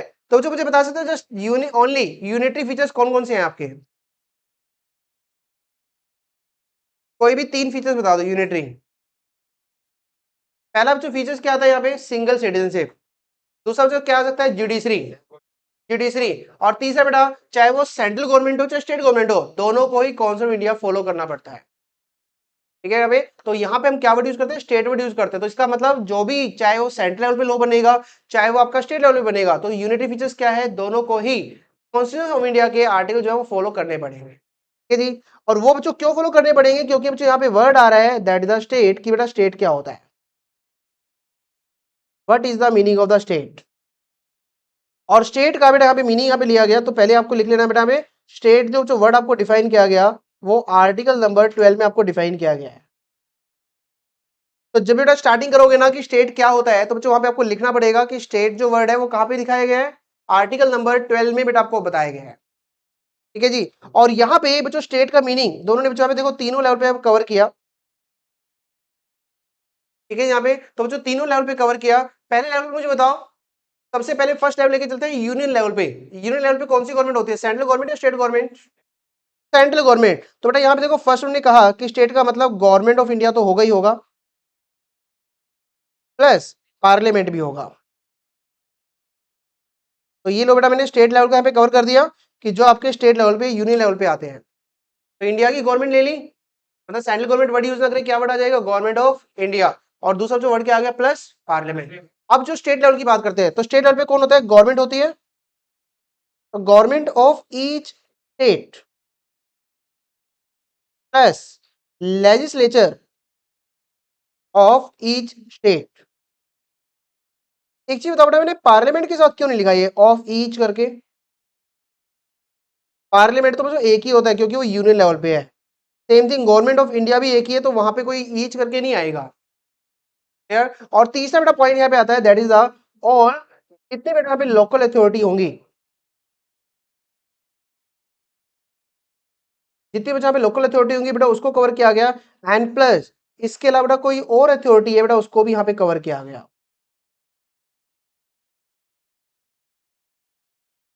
तो यहाँ बच्चों जब भी स्टेट का मीनिंग जो लिया गया ना, स्टेट में इन्होंने 3 चीजें यहाँ पे कवर की है। पहले आप देखना यूनियन लेवल पे कौन कौन आते हैं, स्टेट लेवल पे कौन आएंगे, और देन अलग से जो अथॉरिटी ली गई है, जो एमसीडी बने होते हैं ना, म्यूनिसिपल कॉर्पोरेशन, तो उनको भी बच्चों यहाँ पे आपका कवर कर दिया गया, क्योंकि वो भी क्या करते हैं, लॉ तो बनाते ही हैं।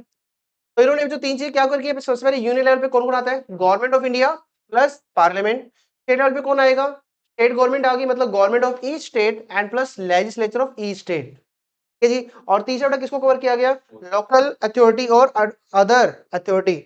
लेकिन बेटा इसमें याद रखना अदर अथॉरिटी सिर्फ किसको कवर किया गया, तो दो में से कोई भी एक कंडीशन सेटिस्फाई कर दो। पहली कंडीशन बेटा पे कि जो बच्चों पे अदर अथॉरिटी ली गई है ना, वो with in the territory of India होनी चाहिए, इंडिया की टेरिटरी में होनी चाहिए बेटा, या फिर बेटा वो जो अथॉरिटी है वो under the control of government होनी चाहिए। तो इन दोनों में से बच्चों कोई भी एक कंडीशन सेटिस्फाई करते हो तो उस अथॉरिटी को भी क्या मान लिया जाएगा बेटा, स्टेट आपका मान लिया जाए। तो दो चीज जो क्या क्या बताई गई है, फर्स्ट पॉइंट पहले government of India plus parliament, government of each state plus legislature and all local plus other authority जो या तो इंडिया की टेरिटरी में है या फिर कंट्रोल ऑफ द गवर्नमेंट है, तो उस सबको बच्चों यहाँ पे स्टेट बोला जाएगा। और मैं क्या वर्ड बोल रहा हूँ बच्चों यहाँ पे कि स्टेट वर्ड ही हर जगह आपका यूज हो रहा है, तो मतलब स्टेट लॉ बनाएगा, स्टेट कंडीशन लगाएगा। तो यहाँ पे स्टेट का मतलब मैं हर चीज की बात कर रहा हूँ, चाहे वो एमसीडी हो, चाहे स्टेट गवर्नमेंट हो, चाहे स्टेट लेजिस्लेचर हो, चाहे पार्लियामेंट हो, चाहे सेंट्रल गवर्नमेंट हो, सबको हम यहाँ पे कवर करेंगे।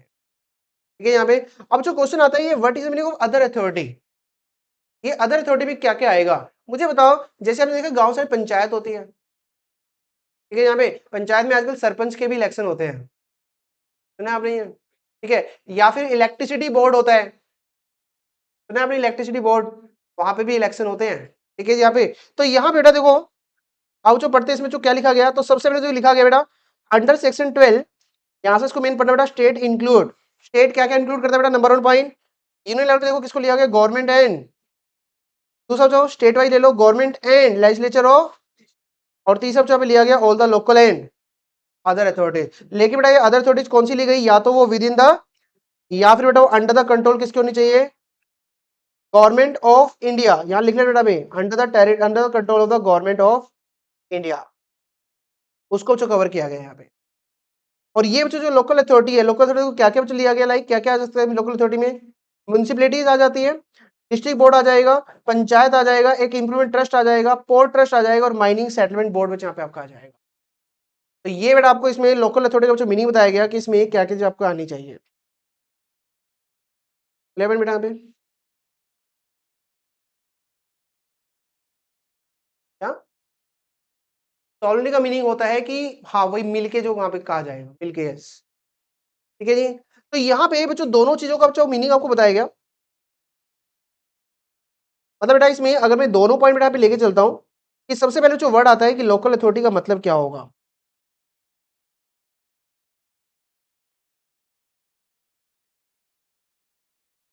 लोकल अथॉरिटी, तो जो लोकल अथॉरिटी में क्या क्या कवर किया गया चेक करो। हाँ जी, क्या क्या वर्ड आ गया था बेटा, म्यूनिसिपैलिटीज आ गई है, और क्या आया था, district boards,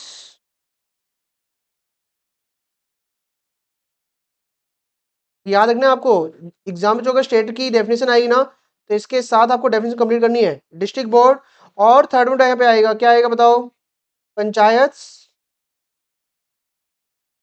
improvement trust, port trust, mining settlement board,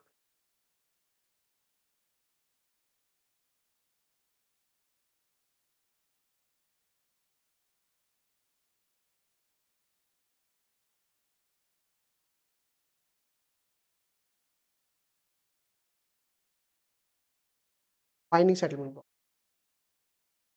that's the meaning of the local authority. Second बेटा यहाँ पे जो जो सेकंड में जो पॉइंट लिया गया, that's what is the meaning of other authority. अच्छा देखो अदर अथॉरिटी का मतलब क्या होता है बेटा, यहाँ पे अदर अथॉरिटी में उसने काम जो एक ऐसी अथॉरिटी इसके पास ना अलग से लॉ बनाने की पावर होती है, उसको जहाँ पे आपका कवर किया गया, क्या यहाँ पे, तो एक ऐसी अथॉरिटी जिसके पास बेटा पावर होती है to make law, power to make law. और यहां पे जो साफ साफ बोल दिया कि अदर अथॉरिटी का मतलब ये नहीं होगा कि भाई वो गवर्नमेंट के लिए ही काम करेगी। ठीक है, कोई भी एक कंडीशन सेटिस्फाई करनी थी ना, इंडिया की या तो टेरिटरी में हो या फिर under the control of the government of India हो।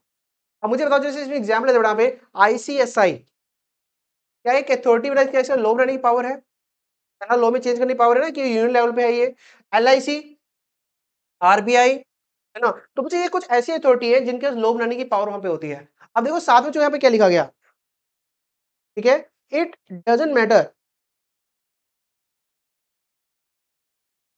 इससे बेटा कोई फर्क नहीं पड़ेगा, it doesn't matter that the function of such authority,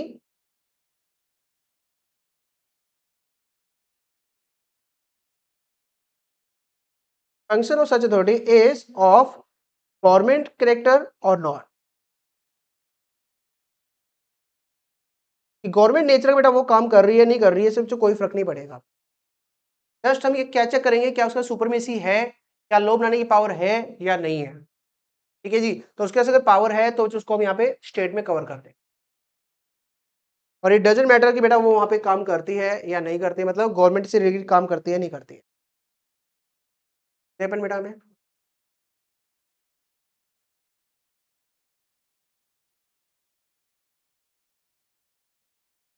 कोई डाउट बेटा यहाँ तक किसी को, है ना? तो यहाँ बच्चों आपकी स्टेट की डेफिनेशन कंप्लीट हो गई है। एक बार रिवाइज करें, स्टेट की टॉपिक कंप्लीट नहीं हुआ है अभी, टॉपिक रहता है आपका। तो जो स्टेट की डेफिनेशन में क्या-क्या पढ़ा आपने, नंबर 1 पॉइंट बता दो। सबसे पहले क्या कौन होता है, पहले इंडिया के अकॉर्डिंग बताओ, government of India plus parliament. State wise बताओ, government of each state plus legislature of each state. Third one, local authority, other authority. Local authority का मतलब क्या बोलोगे? हाँ जी, लोकल अथॉरिटी का मतलब क्या है? शायद improvement trust, port trust, mining settlement board, ठीक है जी, और आपका म्यूनिसिपैलिटीज, ये सब इसके अंदर आपका कवर किया जाएगा। अदर अथॉरिटीज में जिसके पास लॉ बनाने की सुप्रीमेसी होती है बेटा, उसको कवर किया जाएगा। इवन चाहे वो गवर्नमेंट नेचर काम कर रही नहीं कर रही, उससे कोई फर्क नहीं पड़ेगा, ठीक है। और बेटा जी अदर अथॉरिटीज है ना, तो इसी के ऊपर जो एक केस हुआ, ध्यान सोचो बेटा, एक ना सपोज जो एक कॉर्पोरेशन है, एक कॉर्पोरेशन है, और बेटा इस कॉर्पोरेशन पर ना गवर्नमेंट ने पूरा कंट्रोल किया हुआ है। फॉर एग्जाम्पल जो अभी ले सकता हूं मैं, LIC ले लो, RBI ले लो, ठीक है, कोई भी एग्जाम्पल ले लो बेटा पे, एक ऐसी कॉर्पोरेशन, एक ऐसी कंपनी जिसमें जो गवर्नमेंट ने पूरा कंट्रोल किया हुआ है। तो बेटा मेरा क्वेश्चन है, क्या इस कॉर्पोरेशन को आप यहाँ पे स्टेट मान लोगे क्या? क्या इस कॉर्पोरेशन को भी स्टेट माना जा सकता है, नहीं माना जा सकता? अब देखो स्टेट का मतलब बार बार कह रहा हूँ, आप कंफ्यूज मत होना, स्टेट का मतलब कोई राजधानी कह रहा हूँ मैं। मतलब अगर इसको मैं स्टेट मान लूं तो इसका मतलब मैं क्या कहना चाहता हूँ कि इस कॉर्पोरेशन के पास भी पावर आ जाएगी, किस इसकी, लॉ बनाने की पावर इसके पास आ जाएगी, ठीक है जी। यहाँ पे तो क्या इस कॉर्पोरेशन के पास भी लॉ बनाने की पावर आएगी या नहीं आएगी, तो बेटा ये आपको यहाँ पे चेक करना है। तो मुझे बताओ, अगर मान लो एक सिंपल एग्जाम्पल लेता हूँ, आप कोई घर खरीदते हो, तो उस घर पे आप कब कहोगे कि आपका 100% कंट्रोल आ गया है? सबसे पहले आपका घर आपके नाम पे होना चाहिए पूरा 100%। नंबर 2, किसी भी प्राइवेट पर्सन का कंट्रोल नहीं होना चाहिए। नंबर 3, डीपली कंट्रोल किसका होना चाहिए? आपका ही होना चाहिए उस अकाउंट पे, ठीक है। नंबर 4, उस घर में कौन रहता हो? आप या आपकी फैमिली रहती हो, मतलब गवर्नमेंट एम्प्लॉइज रहते हो, सिंपल कह सकते हैं। तो उन्होंने जो वही कुछ कंडीशन यहाँ पे बताई है कि अगर वो सारी कंडीशन सेटिस्फाई करते हो ना, तो देन फिर उस कॉर्पोरेशन को क्या मान लिया जाएगा? स्टेट मान लिया जाएगा। और यहाँ बचा सिर्फ एक ही पर्पज मेन रखा गया है, कोई भी उस जगह पे प्राइवेट कंट्रोल नहीं होना चाहिए, उस डिपार्टमेंट की एक मोनोपोली होनी चाहिए। तो मतलब ये कुछ कंडीशन सेटिस्फाई करते हैं। जैसे मुझे बताओ, रेलवे, रेलवे का कोई ऑल्टरनेट है क्या? मेट्रो नहीं बोल सकते, याद रखना, मेट्रो तो सिर्फ दिल्ली दिल्ली में है, कहीं आपके माइंड में आ रहा हो, तो बच्चों मेट्रो नहीं आएगा इसके अंदर। पूरे इंडिया में अगर देखा जाए तो रेलवे का कोई ऑल्टरनेट नहीं है। बाकी आप ऑल्टरनेट ट्रांसपोर्ट में कह सकते हो, उसके रोड्स हैं और भी, लेकिन रेलवे का कोई भी प्राइवेट कंट्रोल नहीं आया है अभी तक, ठीक है जी। यहाँ पे तो यहाँ पे तो ये स्टेट माना जाएगा नहीं माना जाएगा, तो इसमें एक केस हुआ था, और उस डिसाइड केस का आपको नाम बच्चों याद रखना है। दो केस हुए थे, आपकी मर्जी है, कोई भी लिख के आ सकते हो। पहला केस होता बेटा अजय हसिया, अजय हसिया वर्सेस खालिद मुजीब। तो ये तो बेटा एक केस ये हुआ था आपका, अजय हसिया वर्सेस खालिद मुजीब। या तो ये केस लिख सकते हो, या बेटा एक केस और हुआ था इसकी regarding, RD Sethi, RD Sethi versus international airport authority of India.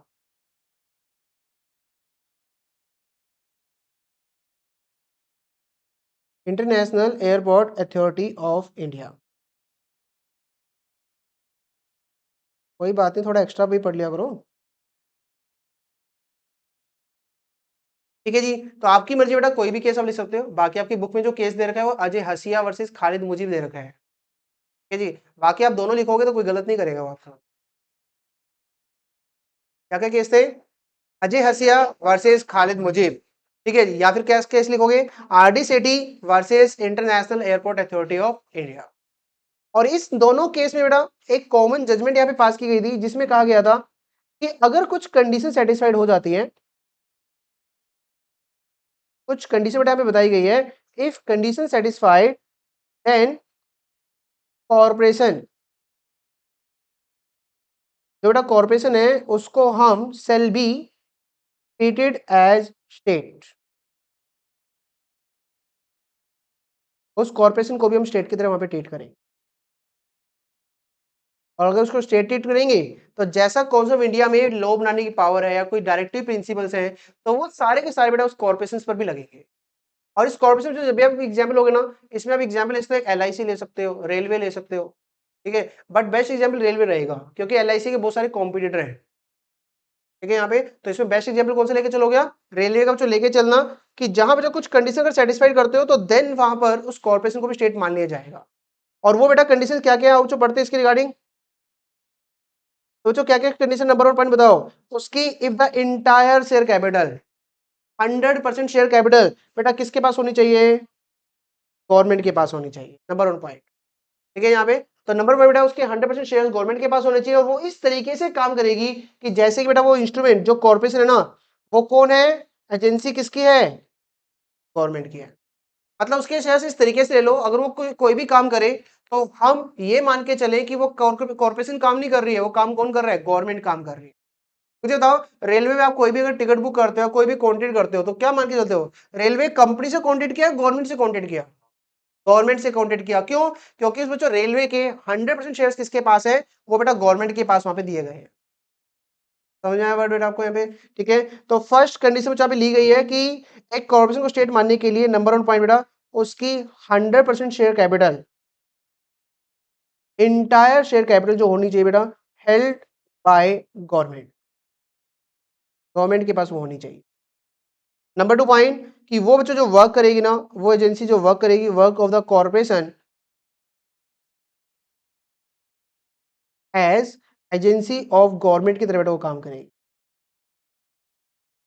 मतलब कह सकते हो उस पर गवर्नमेंट का पूरा कंट्रोल आ गया है, उस कंपनी के पूरे 100% शेयर्स लेकर। समझ रहे हो यहाँ पे? सेकंड पॉइंट पढ़ो यहाँ पे, सेकंड पॉइंट क्या लिया गया बच्चों? जो भी वो काम करेगी, जितना भी वो फाइनेंशियल असिस्ट होगा, जितना भी वो काम करेगा, तो बेटा इसमें याद रखना वो जो भी एक्सपेंस करेगी, जो भी फाइनेंस करेगी, इनप्रेग्नेंटेड बाय द किस नेचर का वो होना चाहिए? गवर्नमेंट कैरेक्टर का होना चाहिए। मतलब ऑब्वियस है बच्चों, जो भी वो पैसा लगाएगी वो पब्लिक इंटरेस्ट के लिए होना चाहिए, गवर्नमेंट कैरेक्टर का होना चाहिए। तो इसको बच्चों किस तरीके से आप लिख सकते हो? कोई भी फाइनेंशियल असिस्टेंस, फाइनेंशियल असिस्टेंस या फिर कोई भी फाइनेंशियल कोई भी एक्सपेंडिचर वहां पे अगर किया जा रहा है, should be the nature of government character. तो जैसे गवर्नमेंट दूसरों के पब्लिक के लिए जो पैसा लगाती है, तो वो कॉर्पोरेशन भी पब्लिक के लिए काम करेगी, गवर्नमेंट कैरेक्टर का वो काम करेगी। तो उस कॉर्पोरेशन को आप स्टेट कह सकते हो, कोई दिक्कत नहीं। ठीक है जी। तीसरा जो पॉइंट यहाँ पे क्या बताया गया, थर्ड पॉइंट, और क्या बच्चों यहाँ पे लिया गया पॉइंट आपका? और तीसरा पॉइंट बच्चों उसका क्या होना चाहिए, उस कॉर्पोरेशन का मोनोपोली स्टेट होना, मोनोपोली स्टेटस वहां पर होना चाहिए, विच इज कन्फर्ड और protected by the state. State मतलब वही सेम थिंग, स्टेट का मतलब क्या लेके चलोगे? समझ रहे हो वर्ड जो आपने पढ़ा स्टेट का बेटा? तो बच्चों यहाँ पे कहीं ना कहीं वो जो कॉर्पोरेशन है वो इंजॉय करेगी मोनोपोली स्टेटस।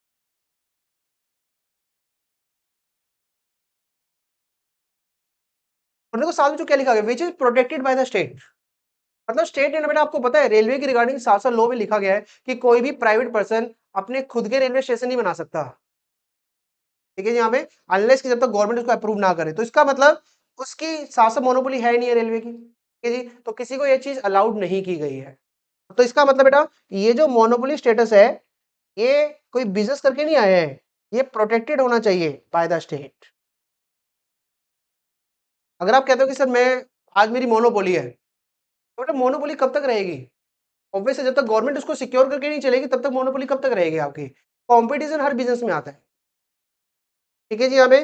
तो दिस पॉइंट यहाँ पे तो enjoy the monopoly status, but वो मोनोपोली स्टेटस किसकी तरफ से प्रोटेक्ट किया गया है? स्टेट की तरफ से प्रोटेक्ट होना चाहिए। ठीक है जी यहाँ पे। आप बस ये नहीं कह सकते जी मेरी तो मोनोपोली है। Point number 4। हाँ जी। तो बच्चों पॉइंट नंबर 4 देखो हमें, मुझे बताओ क्या गवर्नमेंट का उस पर डीप एंड परसेसिव स्टेट कंट्रोल होना चाहिए? मतलब वो जो भी काम करे, हमने पढ़ चुके हैं, वो जैसे काम कैसे कैसे काम करेगी, जैसे कि गवर्नमेंट की एजेंसी है। तो आप कह सकते हो बेटा पे उस कॉर्पोरेशन को आप स्टेट तभी कहोगे अगर उस कॉर्पोरेशन पे डीप एंड परवेसिव कंट्रोल है ऑफ द गवर्नमेंट।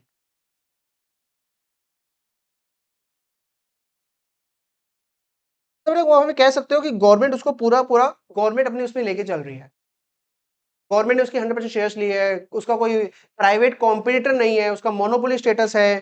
ठीक है जी यहाँ पे। तो कुछ ऐसी चीजें इसमें कवर की गई है जिससे कि लगे कि ये सारा काम कॉर्पोरेशन नहीं कर रही है, वो सारा काम गवर्नमेंट ही कर रही है।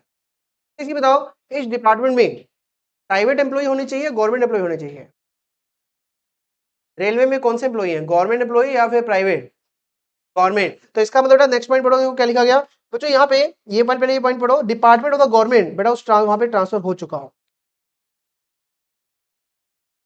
डिपार्टमेंट और ट्रांसफर हो गया, इसका मतलब क्या हुआ, उस कॉर्पोरेशन में जितने भी एम्प्लॉई हैं बेटा वो एम्प्लॉई आपके प्राइवेट एम्प्लॉई ना मिला के उसको क्या बोला जाएगा, गवर्नमेंट एम्प्लॉई।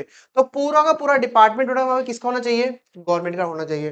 तो दैट्स जो पॉइंट यहाँ पे कह सकते हो, department of the government transfer to the corporation, कि वहां बेटा ट्रांसफर हो चुका है। देखने से पता चला ना कि पूरा पूरा कंट्रोल किसका आता जा रहा है, गवर्नमेंट का बेटा वहां पे कंट्रोल आ रहा है, गवर्नमेंट वहां जो काम कर रही है कंट्रोल लेके आ रही है। एंड जो नेक्स्ट पॉइंट बच्चों, जो भी वो कॉर्पोरेशन काम करेगी वो किसके लिए काम करेगी, एंड नंबर 2 वो काम किससे जुड़ा होना चाहिए, गवर्नमेंट से जुड़ा होना चाहिए, तो हम पहले ही पढ़ चुके हैं। ठीक है जी, तो जहां बच्चों ये 6 की 6 कंडीशन आप सेटिस्फाई करते हो ना, तो देन बेटा उसको हम बोल सकते हैं कि वो एक कॉर्पोरेशन को स्टेट मान लिया जाएगा। पब्लिक इंपॉर्टेंस के लिए काम करना प्लस गवर्नमेंट के लिए काम करना। ठीक है, तो जहां बेटा ये 6 की 6 कंडीशन सेटिस्फाई कर दोगे, तो नाउ दिस कॉर्पोरेशन, कह सकते हो इस कॉर्पोरेशन पे पूरा पूरा कंट्रोल गवर्नमेंट का आ चुका है, मोनोपोली स्टेटस आ चुका है या 100% कंट्रोल आ चुका है। तो नाउ बेटा this corporation shall be treated as, which उसको क्या बोल दिया जाएगा, स्टेट बोल दिया जाए। और ये टॉपिक भी जो यहाँ पे पूछा जा चुका है एग्जाम में, मतलब 3-4 बार पूछा जाता है कि वेदर द कॉर्पोरेशन स्टेट और नॉट, डिफाइन करो। तो वहां बेटा आपको पहले स्टेट का मीनिंग बता के फिर ये वाला केस वहां पे बताना जरूरी है आपको, और केस का नाम जो आपको लर्न होना चाहिए। ठीक है यहाँ पे, तो अजय हसिया वर्सेस खालिद मुजीब, यार ये याद ना रहे तो दूसरा लिख के आ जाना, कौन सा लिख दोगे, RD Sethi versus international airport authority of India. ठीक है जी, तो सबसे पहले बेटा यहाँ पे आर्टिकल नंबर जो 12 आपका कंप्लीट हो गया है, अब जो आर्टिकल नंबर 13 स्टार्ट करते हैं। आज की क्लास का लास्ट टॉपिक करा रहा हूं मैं आपको, खुश हो जाओ। ठीक है जी, यहाँ पे इतना भरोसा है तुम्हें मुझ पर, है ना। तो नेक्स्ट मेरा टॉपिक यहाँ पे आता है, that's mean the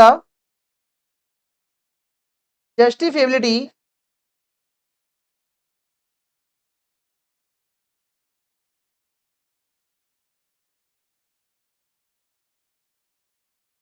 of the fundamental right, justifiability of the fundamental right. ठीक है जी, और जो इसमें ये जो जस्टिफिएबिलिटी का जो मतलब क्या होता है, मान लो बेटा एक स्टेट है, अब समझ लो स्टेट क्या ले रहा हूँ यहाँ पे वर्ड, बार बार बताने की जरूरत ना पड़े, समझ गए ना। तो स्टेट का मतलब क्या लेके चलोगी, जो भी डेफिनेशन पढ़ी है हमने। ठीक है जी, तो बेटा स्टेट ने ना सपोज बच्चों कोई लॉ बनाया, लॉ बेटा यहाँ पे एक लॉ जो बना दिया गया, और बच्चों ये जो लॉ बनाया गया, ये जो लॉ है ये हमें जो फंडामेंटल राइट्स मिले हुए हैं उसके अगेंस्ट जाके बेटा वो काम करता है। वो बेटा जो लॉ है वो इनकंसिस्टेंट है with fundamental right.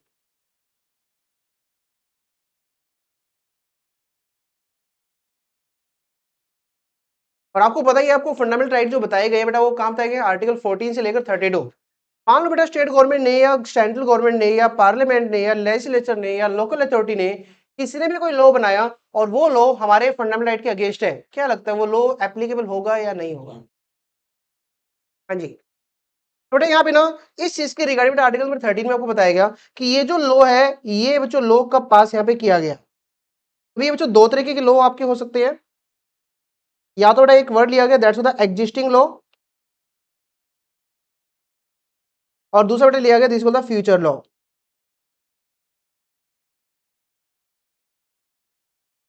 Existing law and the future law. अब ये जो एग्जिस्टिंग लॉ का मतलब क्या है बेटा, कि एक ऐसा लॉ जो फंडामेंटल सॉरी जो काउंसिल ऑफ इंडिया के आने से पहले ही एग्जिस्ट करता था और उसके बाद हमने अपना काउंसिल ऑफ इंडिया बनाया। ठीक है, तो जब जो यहाँ पे काउंसिल ऑफ इंडिया आने से पहले जो लॉ एग्जिस्ट करता था, इंडिया में आने के बाद जब काउंसिल ऑफ इंडिया आया तो जो उसमें फंडामेंटल राइट के अगेंस्ट था।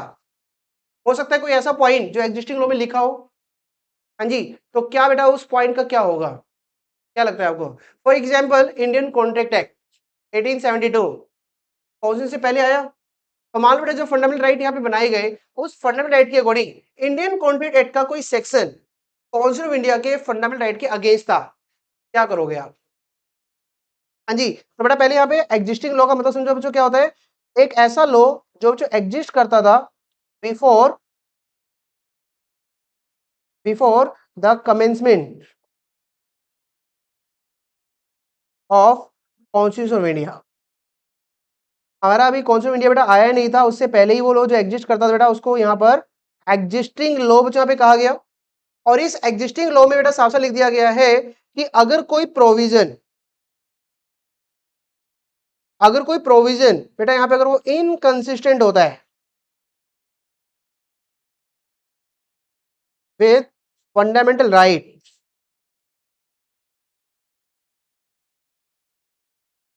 तो बेटा जितना वो फंडामेंटल राइट के अगेंस्ट है ना, उस प्रोविजन को बेटा यहाँ पे क्या कर दिया जाएगा, वॉइड कर दिया।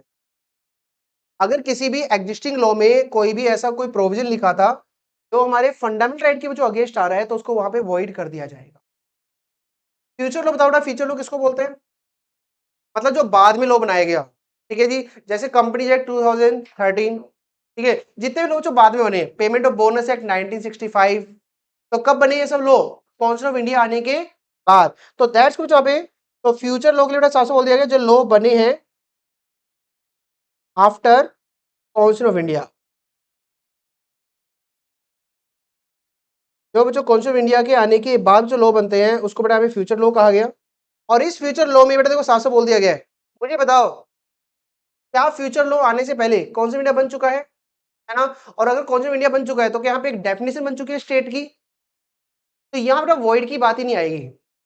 मतलब इस फ्यूचर लॉ के लिए हम कोई वॉइड की बात नहीं करेंगे। यहाँ तो साफ साफ बोल दिया गया, देखो क्या बच्चों लिखा गया, state shall not make any law। मतलब यहाँ तो जो एब्सोल्युटली साफ साफ बोल दिया गया है कि स्टेट कोई भी ऐसा लॉ नहीं बनाएगी which is inconsistent with fundamental right.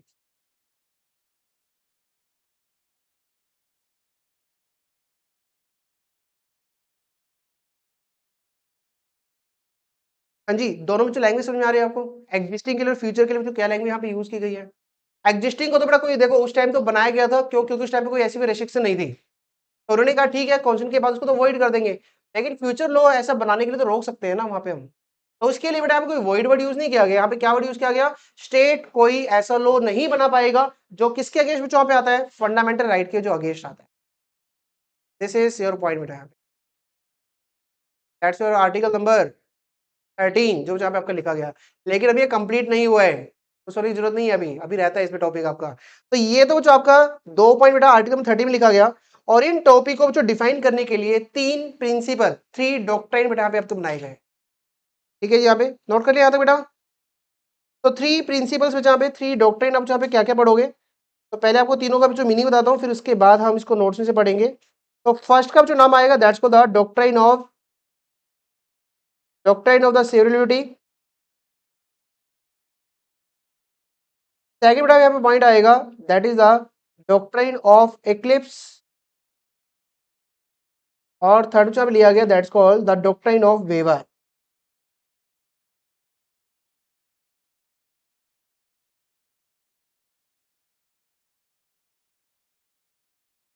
Doctrine of waiver, तो ये 3 पार्ट यहाँ पे डिफाइन किए गए, doctor civility, doctrine of the eclipse, doctrine of the waiver. तो बहुत इजी पॉइंट है बेटा यहाँ पे। और ये तीनों यहाँ पे जो डॉक्ट्राइन आपके डिफाइन किए गए थे ना, इसमें यही चीज डिफाइन की गई है कि लॉ में कोई ऐसा पॉइंट जो किसके अगेंस्ट काम कर रहा है, फंडामेंटल राइट के अगेंस्ट काम कर रहा है, तो उसको कैसे बच्चों फॉलो किया जाएगा, ये किसमें बताया गया आपका, डॉक्ट्राइन ऑफ सिविलिटी। या तो डॉक्ट्राइन ऑफ वहां पे सिविलिटी लगा दिया जाएगा, या डॉक्ट्राइन ऑफ एक्लिप्स लगा दिया जाएगा वहां पे। और वेवर तो बिल्कुल अलग ही पॉइंट यहाँ पे लेके चलते हैं। अब देखो सबसे पहले जो डॉक्ट्रिन ऑफ सिविलिटी क्या होता है बच्चों, ध्यान सुनो पॉइंट यहाँ पर। मान लो जो लॉ के अंदर कुछ ऐसा पार्ट है जो किसके अगेंस्ट है, फंडामेंटल राइट के। मतलब इस लॉ को जो 2 पार्ट में डिवाइड कर देता हूं, एक ऐसा पार्ट जो अगेंस्ट काम करता है फंडामेंटल राइट्स के,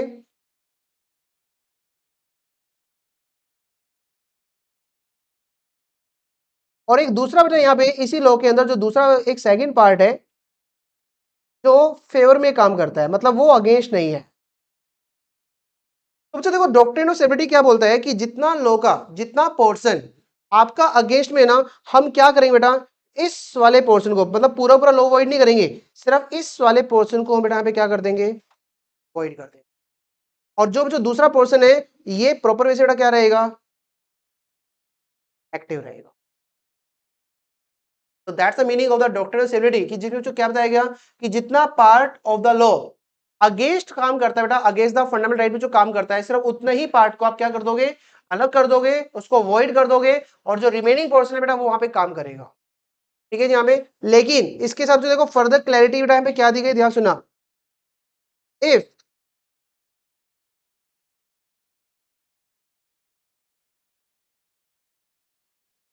remaining part cannot work due to the first part। समझे मैं कहने का चाहता हूं बेटा, आपने एक पार्ट को इनएक्टिव कर दिया, एक पार्ट को वॉइड कर दिया, सिर्फ बचा कौन सा, दूसरा पार्ट जो वहां पे बचा हुआ है।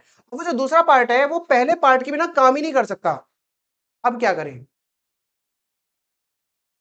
बेटा, इस केस में याद रखना, अगर ऐसी कोई प्रॉब्लम आती ना तो कोर्ट बेटा वहां पे क्या करेगा, पूरे के पूरे लोगों फिर वहां पे वॉइड कर दिया जाए। मतलब ये तो कोई मैटर नहीं है कि उसको हम जिंदा कर देंगे, उसको एक्टिव कर देंगे, ये तो पॉसिबल नहीं है।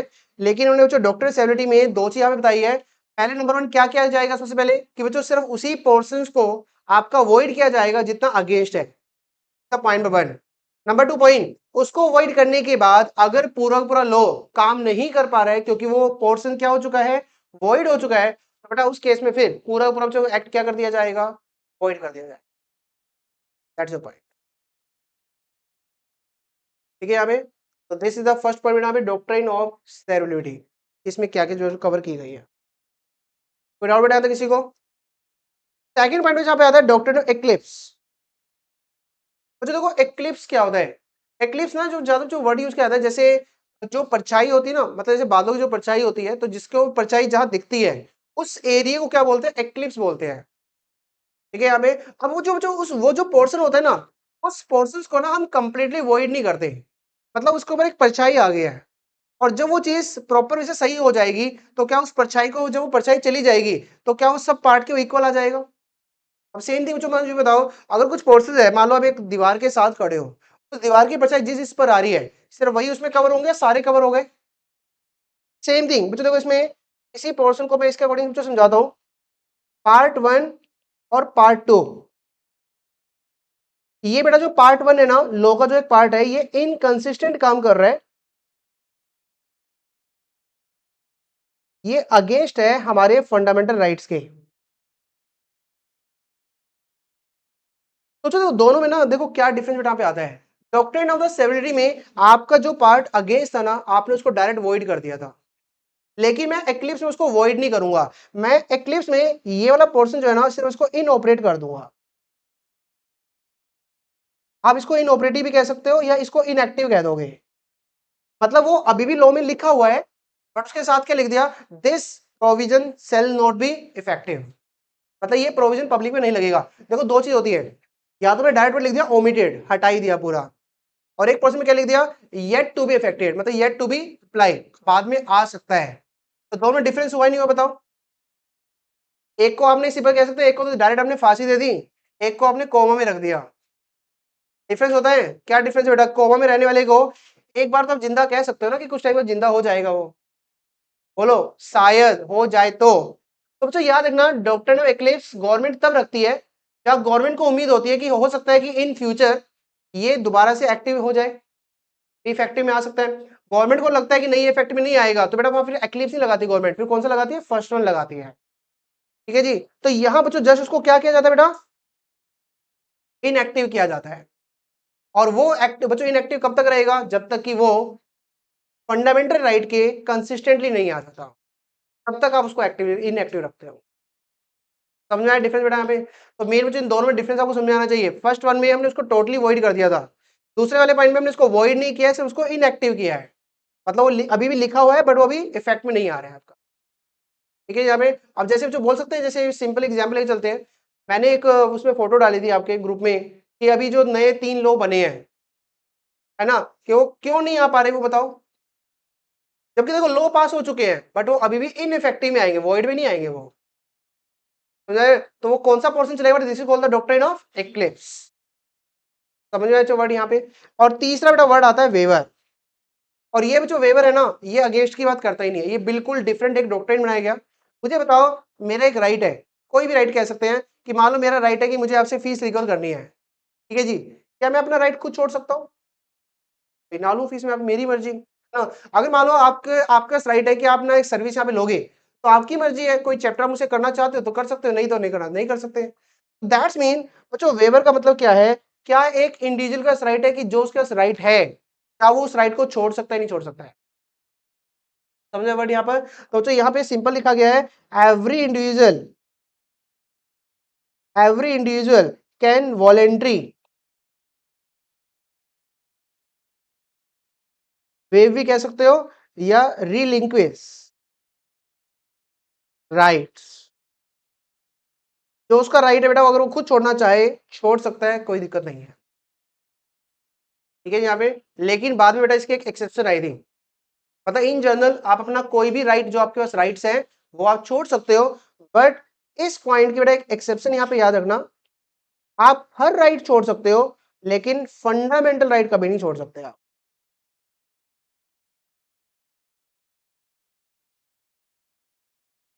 जो आपके राइट बेटा यहाँ पे आर्टिकल नंबर 14 से लेकर जो आर्टिकल नंबर 32 तक बताए गए हैं, इवन चाहे आप उसको छोड़ना चाहते हैं बट वो नहीं छोड़ पाओगे आप, बाकी हर राइट छोड़ सकते हो, ठीक है जी यहाँ पे। तो ये तीन डॉक्ट्रिन यहाँ पे बताए गए यहाँ पे, doctrine of the stability, doctrine of the eclipse and doctrine of the waiver, जो यहाँ पे आपको कवर किया गया है।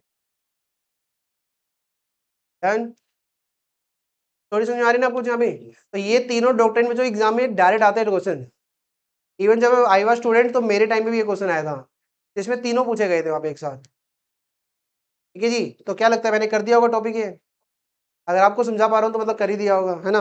तो चलो आओ बच्चों, तो इसमें पढ़ते बेटा यहाँ पे, ठीक है जी। तो ये तीन टॉपिक जिसमें ये, और बच्चों इसमें ना आपको एक केस का नाम भी याद करना है जिसमें बताया गया था, तो लास्ट में एक्सेप्शन बताइए किस केस में आती है आपकी? बसवेश्वर नाथ, ठीक है, versus commissioner of income tax. CIT क्या होता है? Commissioner of income tax. आप बच्चों बस ये पढ़ना है, ठीक है जी। तो बेटा क्या लिखा गया इसमें पढ़ो। तो आर्टिकल 30 में रूल ऑफ इंटरप्रिटेशन की रिगार्डिंग बेटा बात करता है, और वो रूल्स जो इनकंसिस्टेंट है किसके साथ?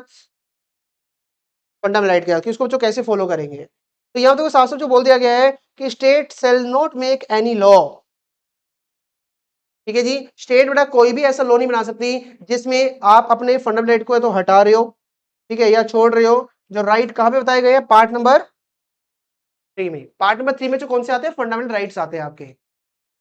पार्ट नंबर 3 में क्या डिफाइन किया गया बेटा? Fundamental rights. तो यहाँ पे बच्चों आप कोई भी ऐसी चीज नहीं छोड़ सकते जो फंडामेंटल के अगेंस्ट है। अगर आपने ऐसा कोई लॉ बना भी दिया तो वो लॉ क्या माना जाएगा? सिर्फ कौन सा? पूरा लॉ वॉइड नहीं करेंगे, सिर्फ उतना लॉ जितना कि वो राइट को छोड़ रहा है। तो आप या तो अपनी सिंपल जो लैंग्वेज लिखते हो, it shall be void to the extent of the inconsistent with the fundamental right. क्या लिख सकते हो word? Inconsistent with the fundamental right. तो आप सिर्फ उतना ही जो पे लॉ आप छोड़ोगे, ठीक है। इवन देखो जो इसमें कह रहे हैं, ना तो बनाओगे ना ही लॉ में कोई चेंज करोगे। आपने ओरिजिनल बनाया तब तो कुछ अगेंस्ट नहीं था, अमेंडमेंट कर दी तो क्या लगता है वो अमेंडमेंट अगेंस्ट हो सकती है क्या? जी नहीं। तो उसने जो साफ साफ कह दिया, इवन कोई भी अमेंडमेंट भी वॉइड हो जाएगी अगर वो अगेंस्ट है फंडामेंटल राइट के। इसका मतलब ना तो ओरिजिनल लॉ वो अगेंस्ट होना चाहिए, और ना ही कोई अमेंडमेंट बेटा वहां पे उसके अगेंस्ट होनी चाहिए जब आप उसको फॉलो करोगे। पॉइंट बेटा यहाँ पे, ठीक है। और इसके बच्चों डायरेक्ट फिर आप ना यहाँ पॉइंट आ जाओगे इसको समझाने के लिए।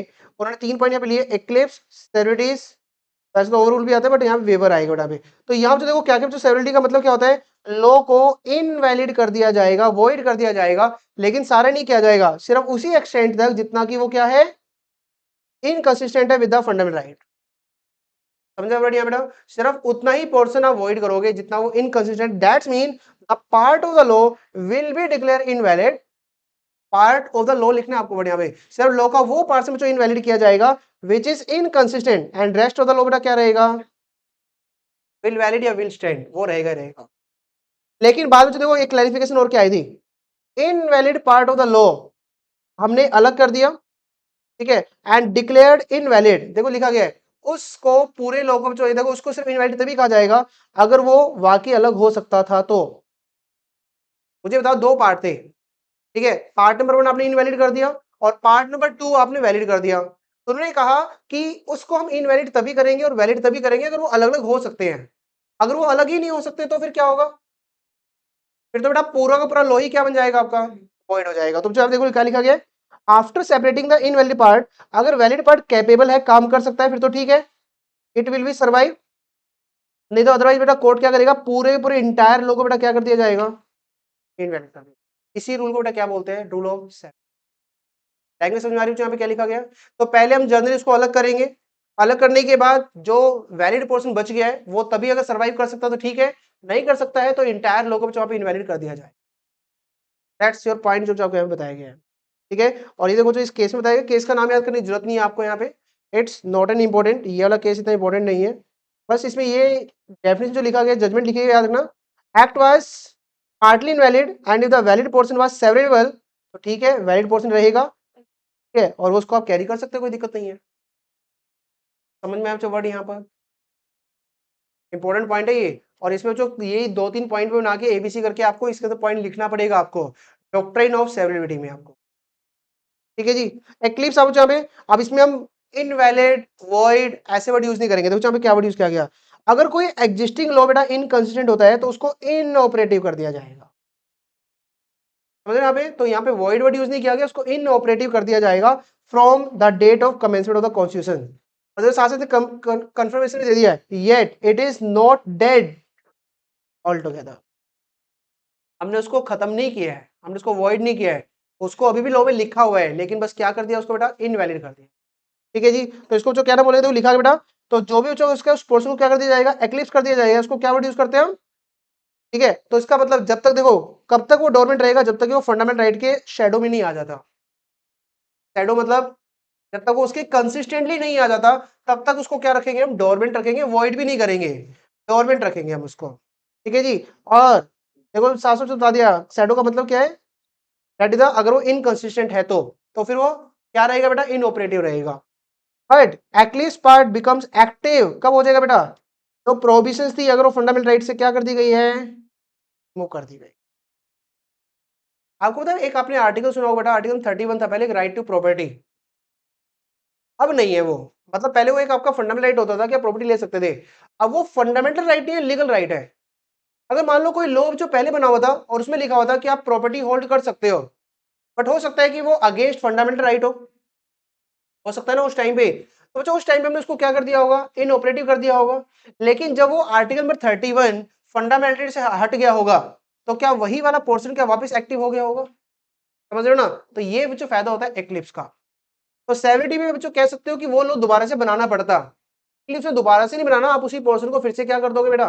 एक्टिव कर दोगे। That's the main difference. ठीक है जी, और लास्ट बेटा क्या दिया गया यहाँ पे? That's called the doctrine of waiver. और देखो बच्चों वेवर में क्या लिखा गया? एक पर्सन जो माना गया कि वही एक बेस्ट जज है, उसको पता है, मतलब यहां माना गया बेटा हर पर्सन को पता है आपको कौन सा राइट रखना है, कौन सा राइट आप छोड़ सकते हो, कोई दिक्कत नहीं है। ठीक है, तो इस केस में बच्चों यहाँ पे साफ साफ बोल दिया गया एक पर्सन बेस्ट जज है और उसका लिबर्टी है कि वो अपने राइट एंजॉय करने से छोड़ना चाहता है तो उसकी मर्जी है।